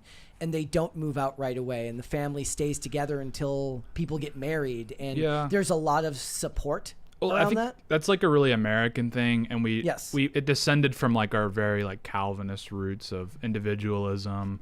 Like that was actually quite common in the Netherlands and England around the same time of like America's settlement. Is people actually were really independent. This has actually been around for a while, and it's like very common, and that sort of like Calvinist ethic has carried into modern America. I remember we were in I was in like Bilbao, like on this street of shops in Bilbao, Spain, and it was like late at night on a Tuesday. This is the summer, but it was like late at night on a Tuesday, and I was talking to I was on tour with like a company that I skated at that time, but there were a lot of locals out there, and everybody's out there drinking, and they were basically saying how everybody there they live at home and they party until they're 27, and then they immediately settle down with their family and move out. I went to Madrid and we stayed at this family, and their 30-year-old son still lived with them, and that's just very common there. And I think the American, by extension, like the Anglo way of doing things, is superior because like we have the best countries. The problem is now we're on we're the first wave to like go down. Yeah. Like America, Canada, Australia, like we're kind of on the front end of the economy collapsing, the system collapsing. They're not far behind us. They just take longer. But I think our way of structuring family is the superior way. Like I don't actually envy that. I think it kind of sucks, but for them it's normal. So. Yeah. It said many daters also they say love has a limit in a minimum salary. Nearly half of Gen Z said they wouldn't date someone who's unemployed. Oh, I know plenty of people who have that for some reason dated somebody who's unemployed, like terminally unemployed. But even if they were attracted to them, they wouldn't date someone who's unemployed, a factor that beat out political differences as a deal breaker. Well, that's good. Yeah. No, Zoomers are definitely like... Have a job. Yeah, Zoomers definitely have like way too high of standards. Like that's why looks matching is like the most horrifying procedure you can go through. Is realizing what your looks match is. That strikes fear into every Zoomer's heart because like for whatever reason, well, it's actually pretty easy to explain is when you're on social media, you're being exposed to the most beautiful people constantly around the clock. So that's where your standard is. So I think that's why a lot of people aren't. Everybody should do everything they can to lose weight because everybody's in America. Like 75% of America is overweight. Yeah. So, if you're one of the 75%, you should be doing everything you can to lose 10 or 20 pounds. Most people probably need to lose a little bit more. But if you're unhappy with the way you look, lose some weight and you're going to look better. It says Gen Z's mind state is shaped by years of economic instability, including the aftermath of the 2008 recession, ballooning student debt, and pandemic-era job losses. The pressure to focus on finances likely feels so urgent because of the economic uncertainty that Gen Z has dealt with most of their lives. I mean, that's something that millennials also. Yeah. It didn't seem. I think partially because at that time you weren't on your phone intellectualizing everything that was happening in the world all the time. You just kind of took the circumstances as they came and tried to make the best of it, which probably kept you sane a hell of a lot longer. You had to listen to Kesha, but other than that, it was fine. Yeah, like this is another example of like they're totally overcomplicating because they're trying to intellectualize this problem so they can provide a solution for it. But it's like, no, the mindset is not shaped by like the 2008 financial. We were like 7. The oldest Zoomers were probably 12 years old when that happened. So it's like, and you can't throw money at this issue and solve it. I mean, every country that has like a really low birth rate has tried to chuck money at the issue, and it's clearly not the problem. No, money is actually part of the problem. Right. Like wealthy countries have lower birth rates. That's And it's the same all around the world. Once you take people out of poverty and bring them to, not even like the United States, but just bring security. them to, they know where their next meal's coming. Having security. Most of the time it turns into a lower birth rate. Yeah, so it's like blaming this on economic instability is just like I'm sure somewhere up the line there's some truth to it because like I said, the primary reason here is like neuroticism. Like Gen Z is the most neurotic generation yet. That tracks because I'm not Gen Z, but I am a fairly neurotic person. It took like a long time to get my life in order in a way that was going to make it plausible for me to like. But if you think of like all the reasons that you could probably diagnose or all the contributing factors for Gen Z's neuroticism, there's some very obvious lifestyle changes that Gen Z has that previous generations didn't have. Like what? Like constant like phone usage, growing up on the internet, bed rotting, Adderall and vapes, low social capital. Like you don't see people very often, and it's like that's probably a much larger contributor to the economic instability. But if you blame on an economic instability that gives you a cause where you can then pursue political agendas. I saw an article yesterday. Maybe we'll talk, or I saw an article today. Maybe we'll talk about it tomorrow. It said like Gen Z is too broke to afford friendship. Yeah. I mean, yeah. It's like having friends is too expensive, which I guess there's like an argument like if you live somewhere where like all your friends are like, let's go to the bar, let's go see a live show, let's go do this and that, but they're not doing that anyway. Yeah. Like they're not going to the bar. Bars are shutting down in mass, and the millennials are the ones going to the distilleries and the breweries. It's not Gen Z that's doing that. It's the millennials with their suspenders and listening to Stomp Clap and going to eat at Thistle and Thorn.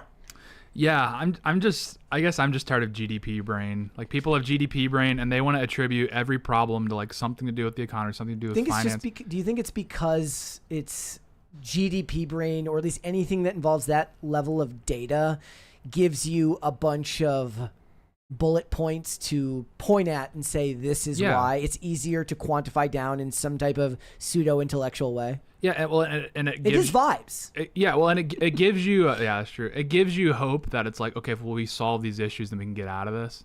And it's like, that's just not like, it's not how it works. It's not. I mean, I'm not denying that, like, you know, home ownership being lower, like not owning a home does provide a tremendous source of anxiety. Like there's no doubt about that.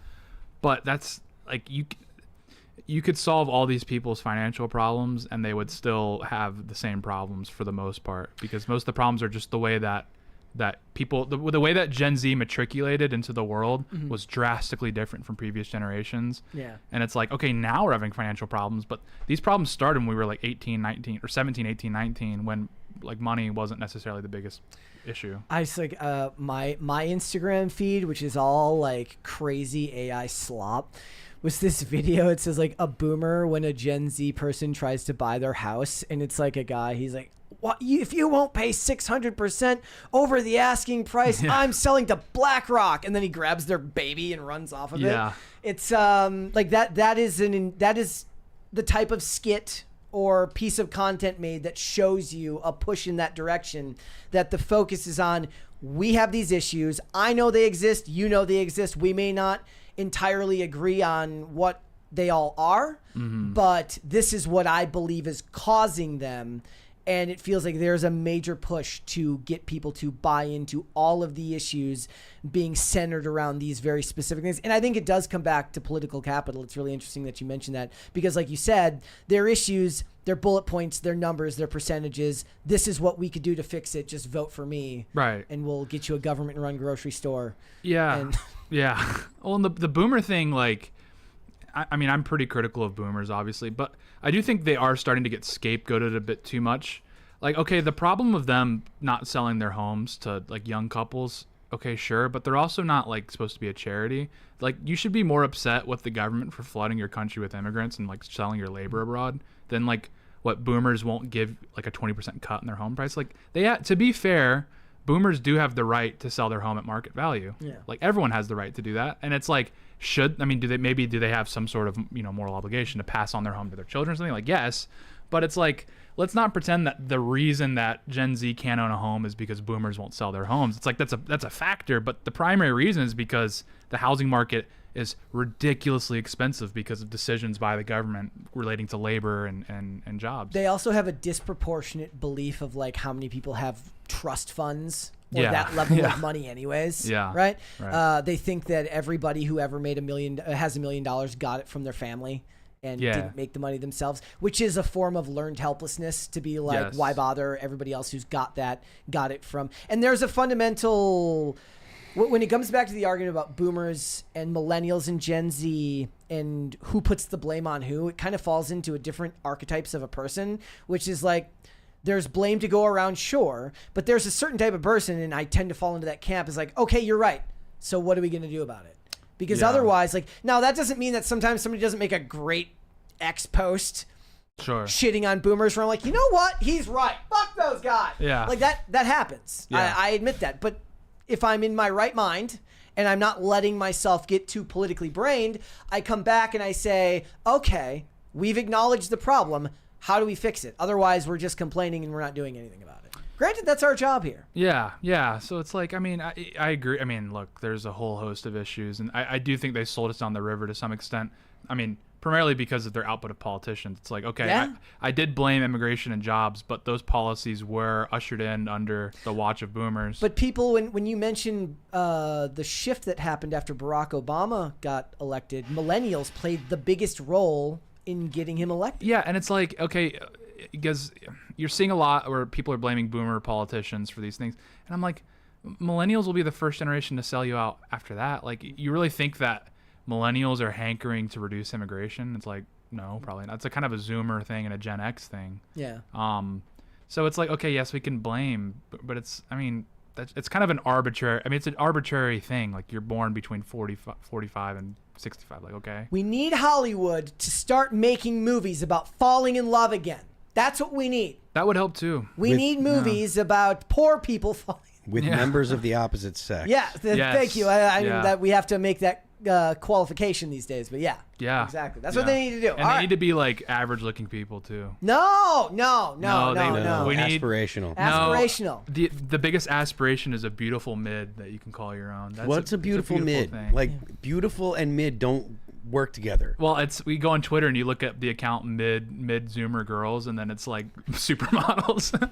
Yeah, like because it's like that's the aspiration. Is look, it should everyone should like there should be aspirational looking people in movies and in television No, I shows. agree. I do agree. There is a place for your, there are times where you need a character that is what you would consider a mundane looking person, but like I want the stars generally to be attractive and aspirational looking, even unless the role calls for someone that is not. No, I agree. It should be like Arnold should be considered like comically skinny. Like it's like every character in a CW show. They're distractingly above average as far as physical attributes, and that's the way it should always be. I agree. So that's how HGTV is. We're Everyone's loaded. We're watching this show called Beauty and the Beast from like 2012. I think it was a CW show. Christine Cruick and Jay Ryan, I think is his name. And there's these other two characters named what is the other girl's name? Vargas, I think, and then JT. JT is like a overweight, bald professor guy. And he ends up with the other cop who's like very traditionally attractive. And the whole time I'm watching, I'm like, that actress was probably pissed. She's like, what? Like, I'm on the CW and I ended up with this guy. Like, I feel bad because the guy's a good actor. But the point is, I'm like, you just know she's like, how did I draw the short straw on this one? This is some bullshit. I don't get to have romantic scenes with the aspirational, good-looking guys. I get stuck with him. Yeah. But it was still a story about, falling in love despite your differences, and they at least drew attention to the fact that he was insecure about how he looked.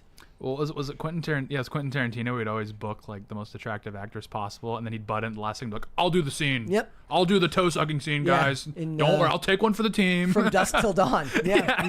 He did acts. I remember early days of the show Alias with Jennifer Garner. Mm-hmm. He just shows up in like a random scene, and then like never shows up again. I think he did like 4 episodes, and I'm like, is that Tarantino? Yeah. Was he just like in the neighborhood that day, like and they were like, "You wanna?" Freaky Alfred Hitchcock, where he just works himself into a scene. All right, guys, we are going to go and do super chats now. So, again, thank you to everyone who joined us today. We are almost at one crisis party. Here's the problem, guys. As I said before, Mary said she might not come back. She might just leave for good if you don't get us to 2 crisis parties. And I have a hard time believing that you guys want to be stuck listening to me talk every day. Whoa! Thank you. Whoa! Phil hates this song, but Tate likes it. Yeah, I like it. It's nice. Oh, there you go. Yeah, it's nice. All right. Again, guys, if you want Mary to come back, I know you don't want to be stuck with me. You got to get us to a second crisis party. All right, let us go and do some super chats here, ladies and gentlemen. All right, first from Shane H. Wilder. He says, "Happy Wednesday, Brett, Phil, and workingest man at Timcast Tate." That should be your new workingest. That should be your new moniker, workingest man at Timcast. I mean, it's like there's people out there that are like riveting into metal as we speak. Like I just have to talk into a mic. I mean, it's like the discussion where like there's like every few months some streamer crashes out and says you wouldn't be able to do my job, and it's like, even if that was true, don't say it. No, it's not. I mean, like I used to work on boats, like tying lines, like these big heavy, like everything was heavy, you know. And I'd much rather like just talking to a mic all day. That's chill compared to that. Like that was brutal. My first job was pushing carts for a grocery store. Like we didn't have like there were no electric cart pushers. Yeah. So you had to physically push them. That was probably the best shape I was ever in too, as far as like upper body, because you're just literally pushing heavy shit all day. Yeah. But thank you, Shane. Thank you. All right. It's a fun time. Let's move it here. Shane H. Wilder also says, seriously, Tate, you're making the rest of us schlubs look bad. Well, by the way, episode 900 next week. I'm starting on the celebratory video. It's high art. Ooh. Well, what's high art about it? Also, Shane, again, another heads up. I have the trading cards, or the card deck. They're not trading cards. The card deck you gave me to give to Tim. I will bring them tonight. But I don't know if he's not gonna be there. I don't think he's gonna be there. So I'm not gonna just leave them by the. They actually like, because they have like. I don't want to give it away because Tim might want to. Never mind. I'll save that. Tim might want to mention it on air once he gets them. So, all right. Greg Duvier says, "Put a girl on." Also, we need Tate cast tonight so he can get a hosting hat trick today. Phil, Tate, Brett, go to the gym. No, Phil's agrees. got it locked down. Yeah. I agree. Yeah, we go to the gym. I don't know if I can. I might have like 30 minutes. Hosting. I'll go after. Hosting. 24 hours. But it is a hosting hat trick for you today. What gym do you go to that's 24 hours? Planet Fitness. It's like where I live. There's the only gym judgment in in Phil's voice. He's like, no, no, it's great because they're the only gym in town. So the workers do not care at all. And I consistently have a Planet Fitness membership because if I travel, which I've been known to do, and I want to go to the gym, they're there. They always have showers. The only thing you do is bring a towel. And when you're on tour, that is a wonderful, wonderful benefit. So it's a beautiful thing. Where's the Planet Fitness? Oh, never mind. North of Martinsburg. Yeah, because in my town there's a Planet Fitness, and then there's like a really posh gym, which would be cool, but they close at like 8 or 9 because everybody else has to go to bed early because they got to get up for their jobs. I'm like, what am I paying for? I'd rather like the place be falling apart, but it's 24 hours. Tell me after the show. Tell me what town you live in because I'm not even sure. Yeah. All right. Alex Tello says, first YouTube and super chat ever. I don't watch live either. My birthday is coming up, and I just found out Phil has a cameo. Let's go. Let's go. You know what you should do for your birthday. You should get your best friend a cameo from Phil. Yeah. And then next year, they will get you a cameo from Phil in return. I mean, I back this. Did you say how much it was? How much is it? I have not said how much it is. It's that much. It's expensive. Yes. Like I said, the intent is to make it prohibitively expensive. I don't want to do the cameos, so it's enough money where people are like, okay. That's the goal. It's a great pitch. It's exorbitantly expensive, and he doesn't want to do it. But if you're willing to pay, that much money, I'm like, all right, this makes it worth it. Yeah, you know, it's literally just about. It's very much worth my time because if you're doing it for like $20 or $50 or whatever, you have to give like 30% to cameo, and then when you think about the fact that you have to pay taxes on it because it's an electronic transfer, so the government's going to take their share. It's like. It's not really worth it to do them for $50 because you end up walking away with like $30 and it's kind of like do I really want to? But what if like 50 people split it and they all squeeze their message into one message? I will do my best to talk like the Micro Machines guy. There you go. All right, big rumble rant here from Jolly says, I can't believe Mary isn't here for this. Watching Inverted World live, Mary said she is Ghost Girl because of Halloween or some crap. I thought it was because she was so pale. I don't know if Mary is. I feel like I should know. Like, I never want to end up on one of those shows where like they test your knowledge of your spouse or your co-host or something like that. Well, to be fair, Mary does keep her cards close to her chest. So I don't know if I don't feel like Mary has any particular affinity for Halloween. I know she definitely doesn't care about The Nightmare Before Christmas, which everybody assumes that she does. I grew up in a pretty like anti-Halloween community, I would say. Why? Southern Baptist. Like they just okay. They just we would do Trunk or Treat or Fall Fest. If you're into that, you do Fall Fest. Trunk or Treat. Mary does have strong opinions on that. Trunk or Treat is the reason America's failing. Yeah, I think Halloween's like pretty innocuous. Even if like the early origins, maybe there's some sketchy stuff. It's like it's not really that way anymore. So. I proudly don't care about like the dubious origins of Halloween. I'll get spooked a little once in a while. You know, there's nothing wrong with that. Get the heart rate up. I feel like Shane would take issue with that, with you not caring. I don't and care definitely would take issue with Halloween. Most of me doesn't care about like there. Okay, so yesterday, most of me doesn't care about most of things, you. About most things. So yesterday we got into a discussion about what were we talking about? The moon landing or very Shane. I forget what the other two things were. And I said, I don't care if the moon landing was faked. I don't care if I forget what if clouds are real. Like if all of these are fake, then is it gonna? I don't care if clouds are real. I don't care if they're fake.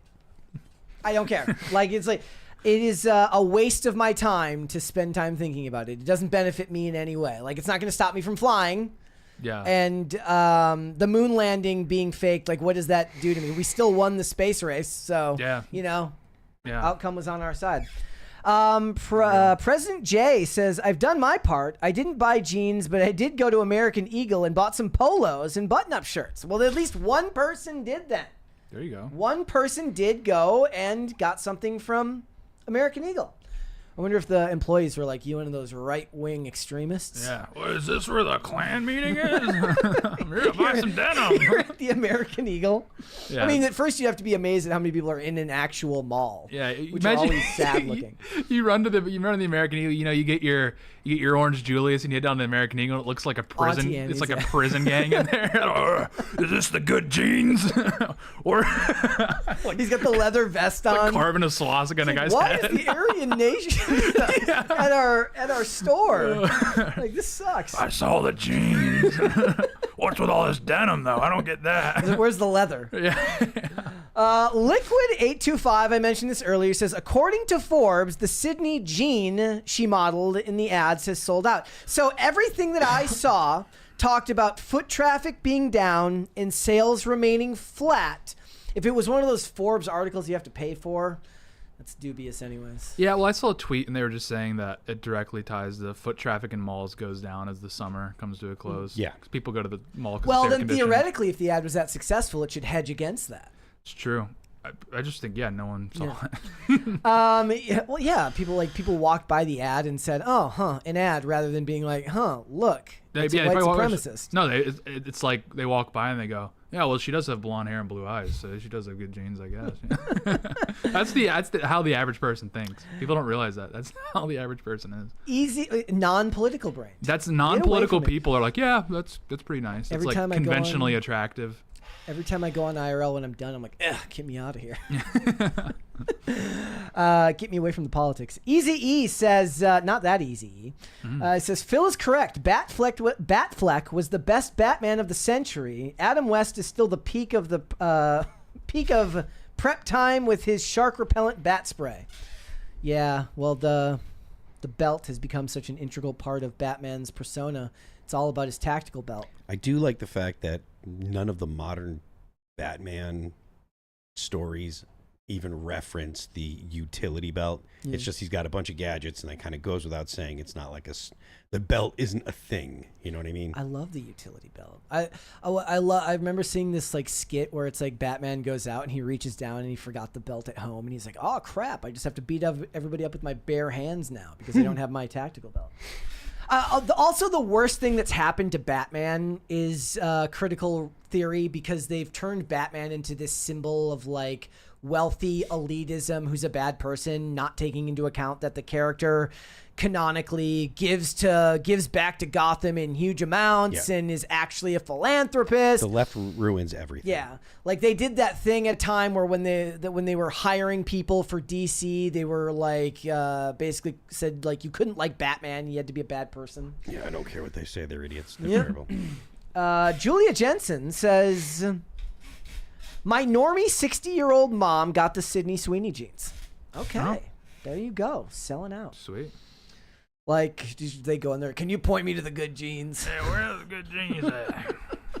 Excuse me, could you point me to the good jeans? Like, well, they're all good jeans here. No, I want the good jeans. It's like, sir, the IVF clinic's down that way. Morgan Xavier says, in my sci-fi novel, the people governing submit to random mind reading sessions to keep them accountable and limit corruption. Sounds like Scientology. Those like video, where you have to give like your sharing video so they know all your dirty secrets. Price of power. So she says, in my sci-fi novel, the people governing submit to random mind reading sessions to keep them accountable and limit corruption. The price of power. Thoughts?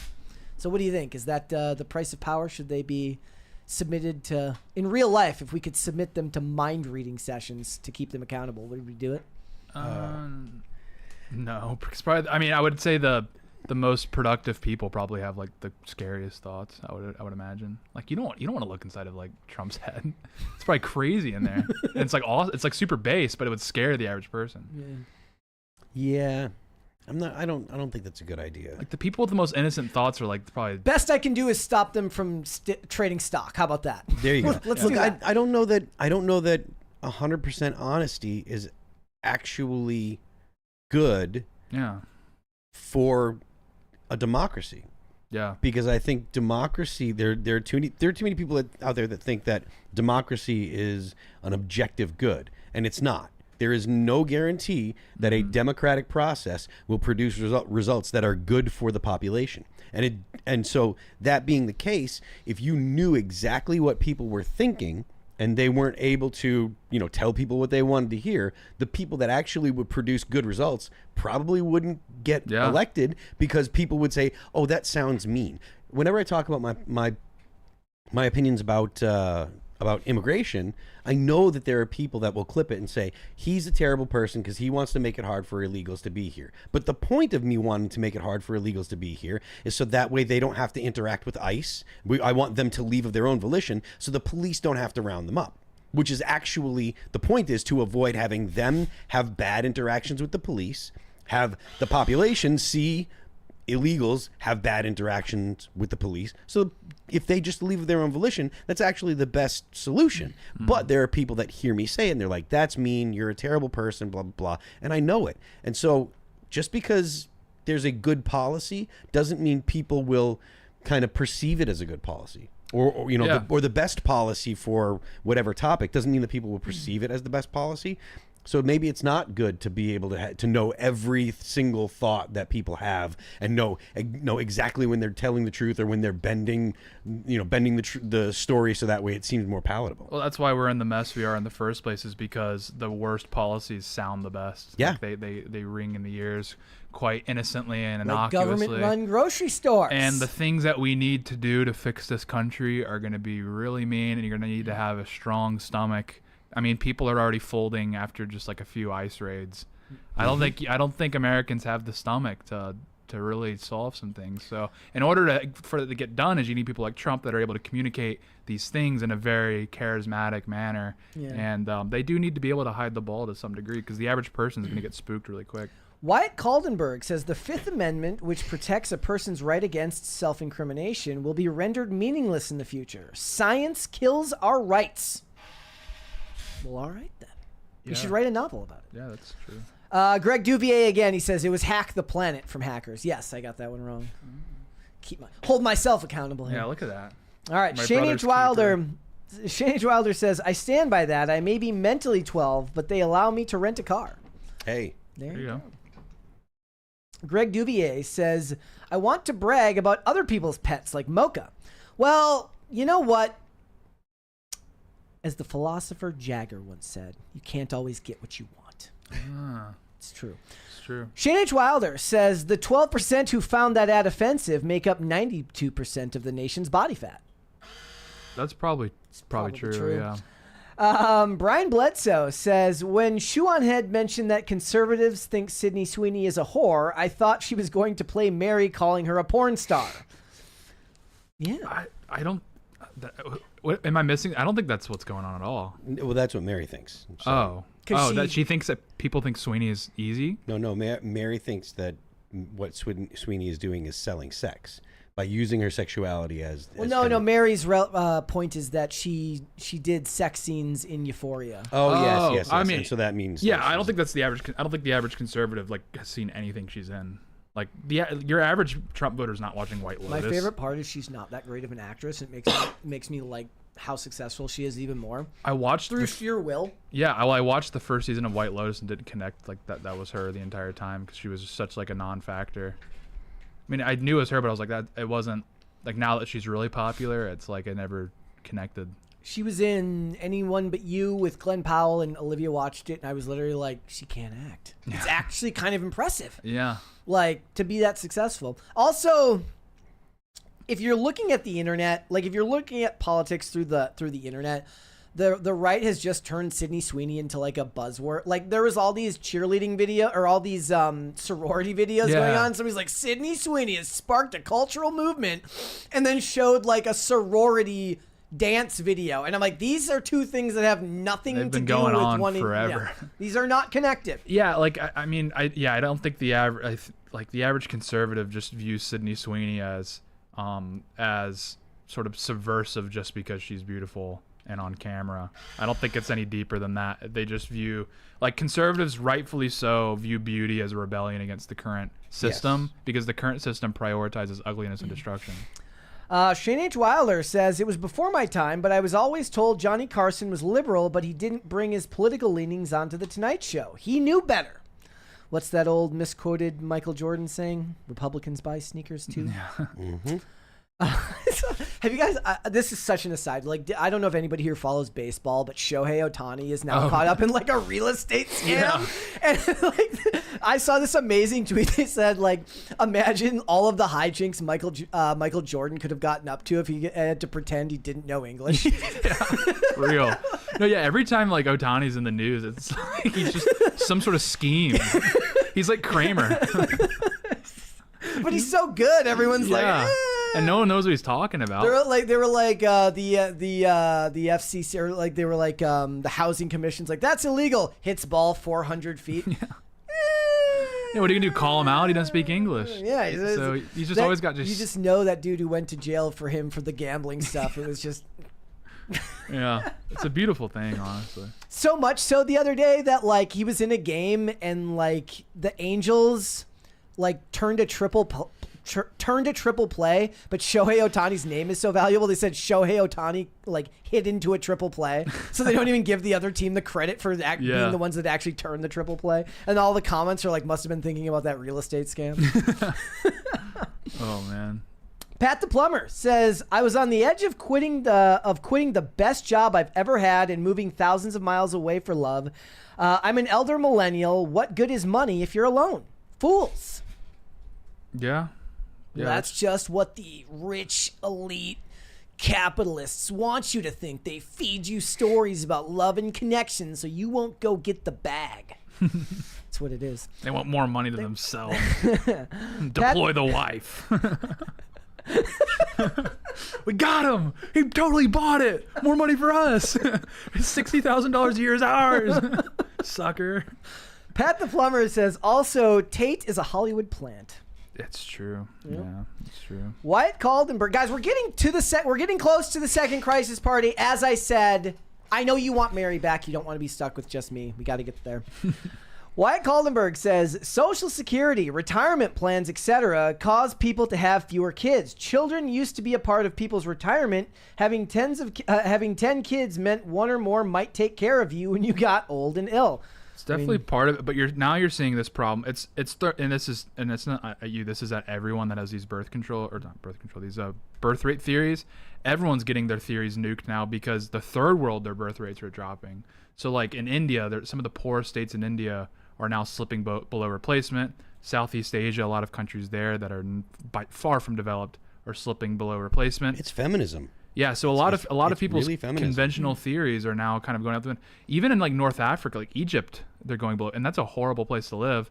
And I agree. I think it's feminism, and I think it's also in the third world specifically. A lot of men are seeing like Western women dancing, and it very upsets them very much. What was that? Well, what was that story? Like some remote tribe got Starlink and immediately started watching porn. I think that story was debunked. No, but there was a true one, which was the North Korean soldiers that got deployed to Ukraine, and they had to the Ukrainian front, and they had access to pornography, and they just like stopped fighting. But that's what's going on. And people like, and they think it's like a racist thing, but just the way that social media works, it is like people that look like Sydney Sweeney are conventionally the most attractive. And it's like, if you're in Egypt and you see someone like Sydney Sweeney on your phone and you think that somehow, some way that's attainable, you'll never marry your like local, whatever with a unibrow. Like, it's never going to happen. Well, also, like, we've developed a culture around thinking that the grass is somehow also always just a little bit greener on the other side, and it leaves you wanting forever rather than actually finding something to settle and build with. Yeah, and I think that's really nuking the third world, and so that's why their birth rates are dropping precipitously. So it's like, yeah, I mean, we all have the theory. Like the theory for the longest time was that you need labor on your farm or for your property or whatever, so you have like 10 kids, and because half of them would die, and then a baby boom would occur because now you had the care for infants to prevent infant mortality. So then 10 kids would pop out, and then it would slowly taper off. But yeah, that's getting completely blown up now because of like birth rates across the world are in decline, regardless of economic security of the people. We got 220s here that I did not see because I'm on another seat here. Sorry about this. High Voltage 75 says, good show, fellas. Phil, what was the craziest thing that was ever thrown on stage at one of your live shows? I mean, crazy?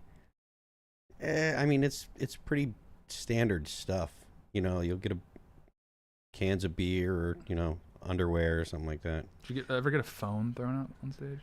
There have been times where someone has tried to give me their phone, or have me, like, they'll hand me their phone and I'll take a video. Like, a lot of times, we have this song called What If I Was Nothing, and a lot of times I'll go down and, like, sing with the crowd. And so that happens a lot of times. People hold up their phone, and I'll just grab their phone and I'll grab them. I'm holding their phone, I've got them around my, like this, and I'm singing like this, and they're in the video. That kind of stuff is cool. Like, people really dig that. Well, I've seen like some like rappers, they'll throw a phone on stage, and the person will get the phone and throw it in a different direction in the crowd.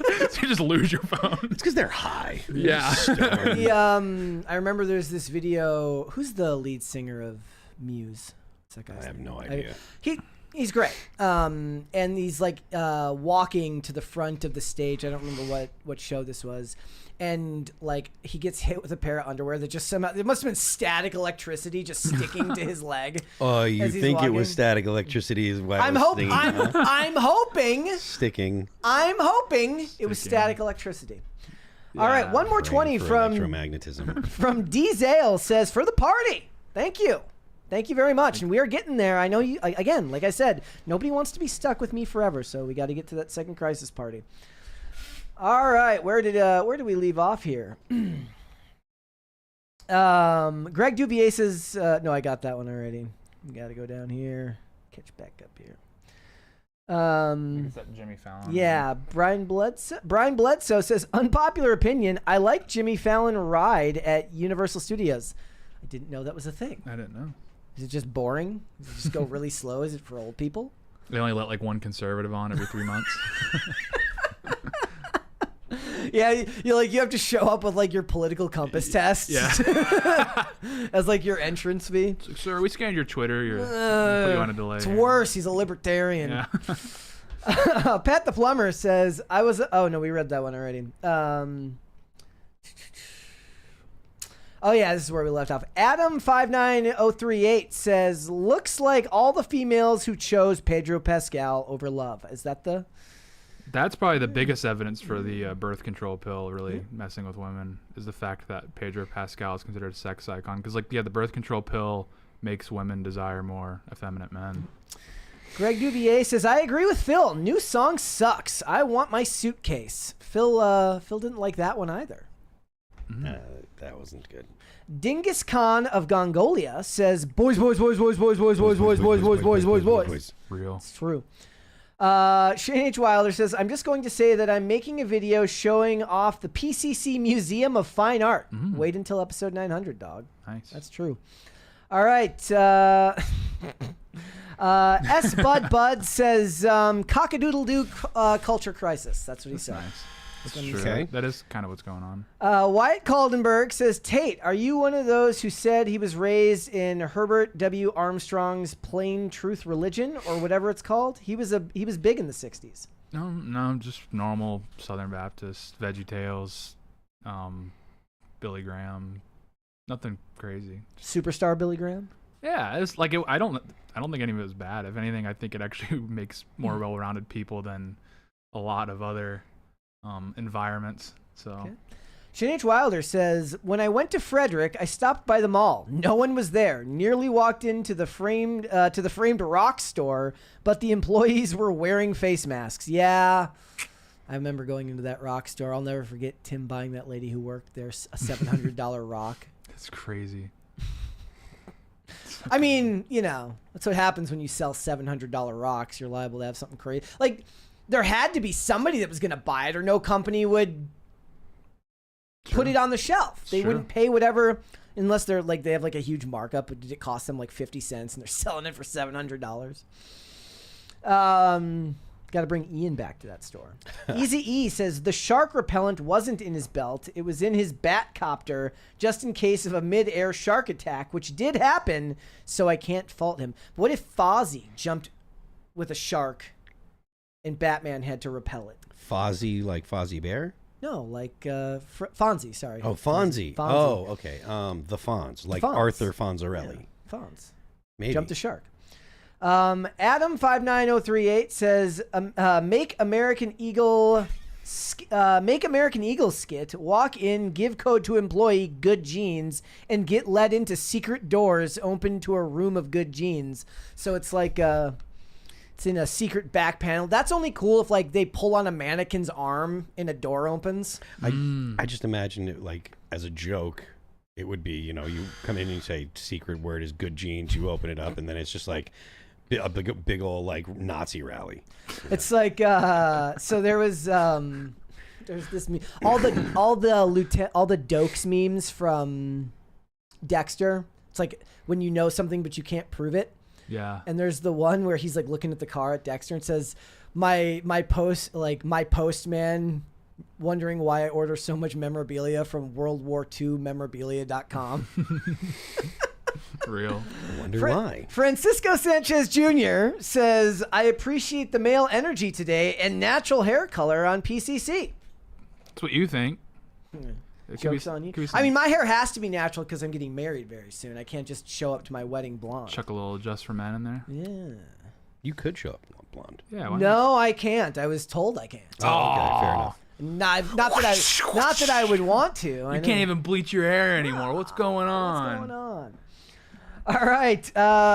We got the Diesel one. Thank you. Not that John Stewart says, I've seen videos of fatties buying American Eagle jeans just to burn them, but hate buying still counts as sales unless they're using their 5-finger discount. I mean, I don't know where they're going to hide them. Drewish AF, I mean, if that's true, that's crazy. Drewish AF says, some bucks for the boys. Boys bucks. God bless y'all. Thank you.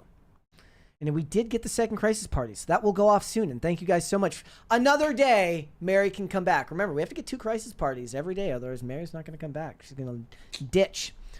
Big Mickey T says, "G'day, boys. Getting married on the weekend. Can I get a let's go scream from Phil?" Let's go! Yeah. Yes. Let's go. The getting married scream. All right. And from the Manic Mustache says, late as usual, but apropos to minority confectioners. Hear me out. Dubai chocolate is overrated. Stay toxic, my friends. Yeah. I've never had Dubai chocolate, so I don't know if I'm missing out on anything, but I'm going to have to assume that you're right. But I'm also not the biggest chocolate guy. I don't want chocolate with hair in it. It doesn't sound nice. I mean, but all chocolate has spider legs in it. That's true. So that's why it's so good. it's one of those factoids that was cool before the internet. Yeah, very off the wall. Now it's like, oh. So did you know McDonald's is a real estate company? Whoa! Did you read that on a Snapple lid? Exactly it. All right, guys. Before. Whoa! It told me to shut the fuck up. All right.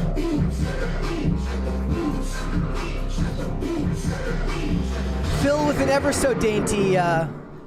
Swaying. So of the nonchalant. arms. Yeah. Well, I know I'm over nonchalantness. We need to be more chalant in I'm society. very chalant, yeah. All right, guys, hit the like button on this video. Subscribe to the channel if you're new here. Whoa!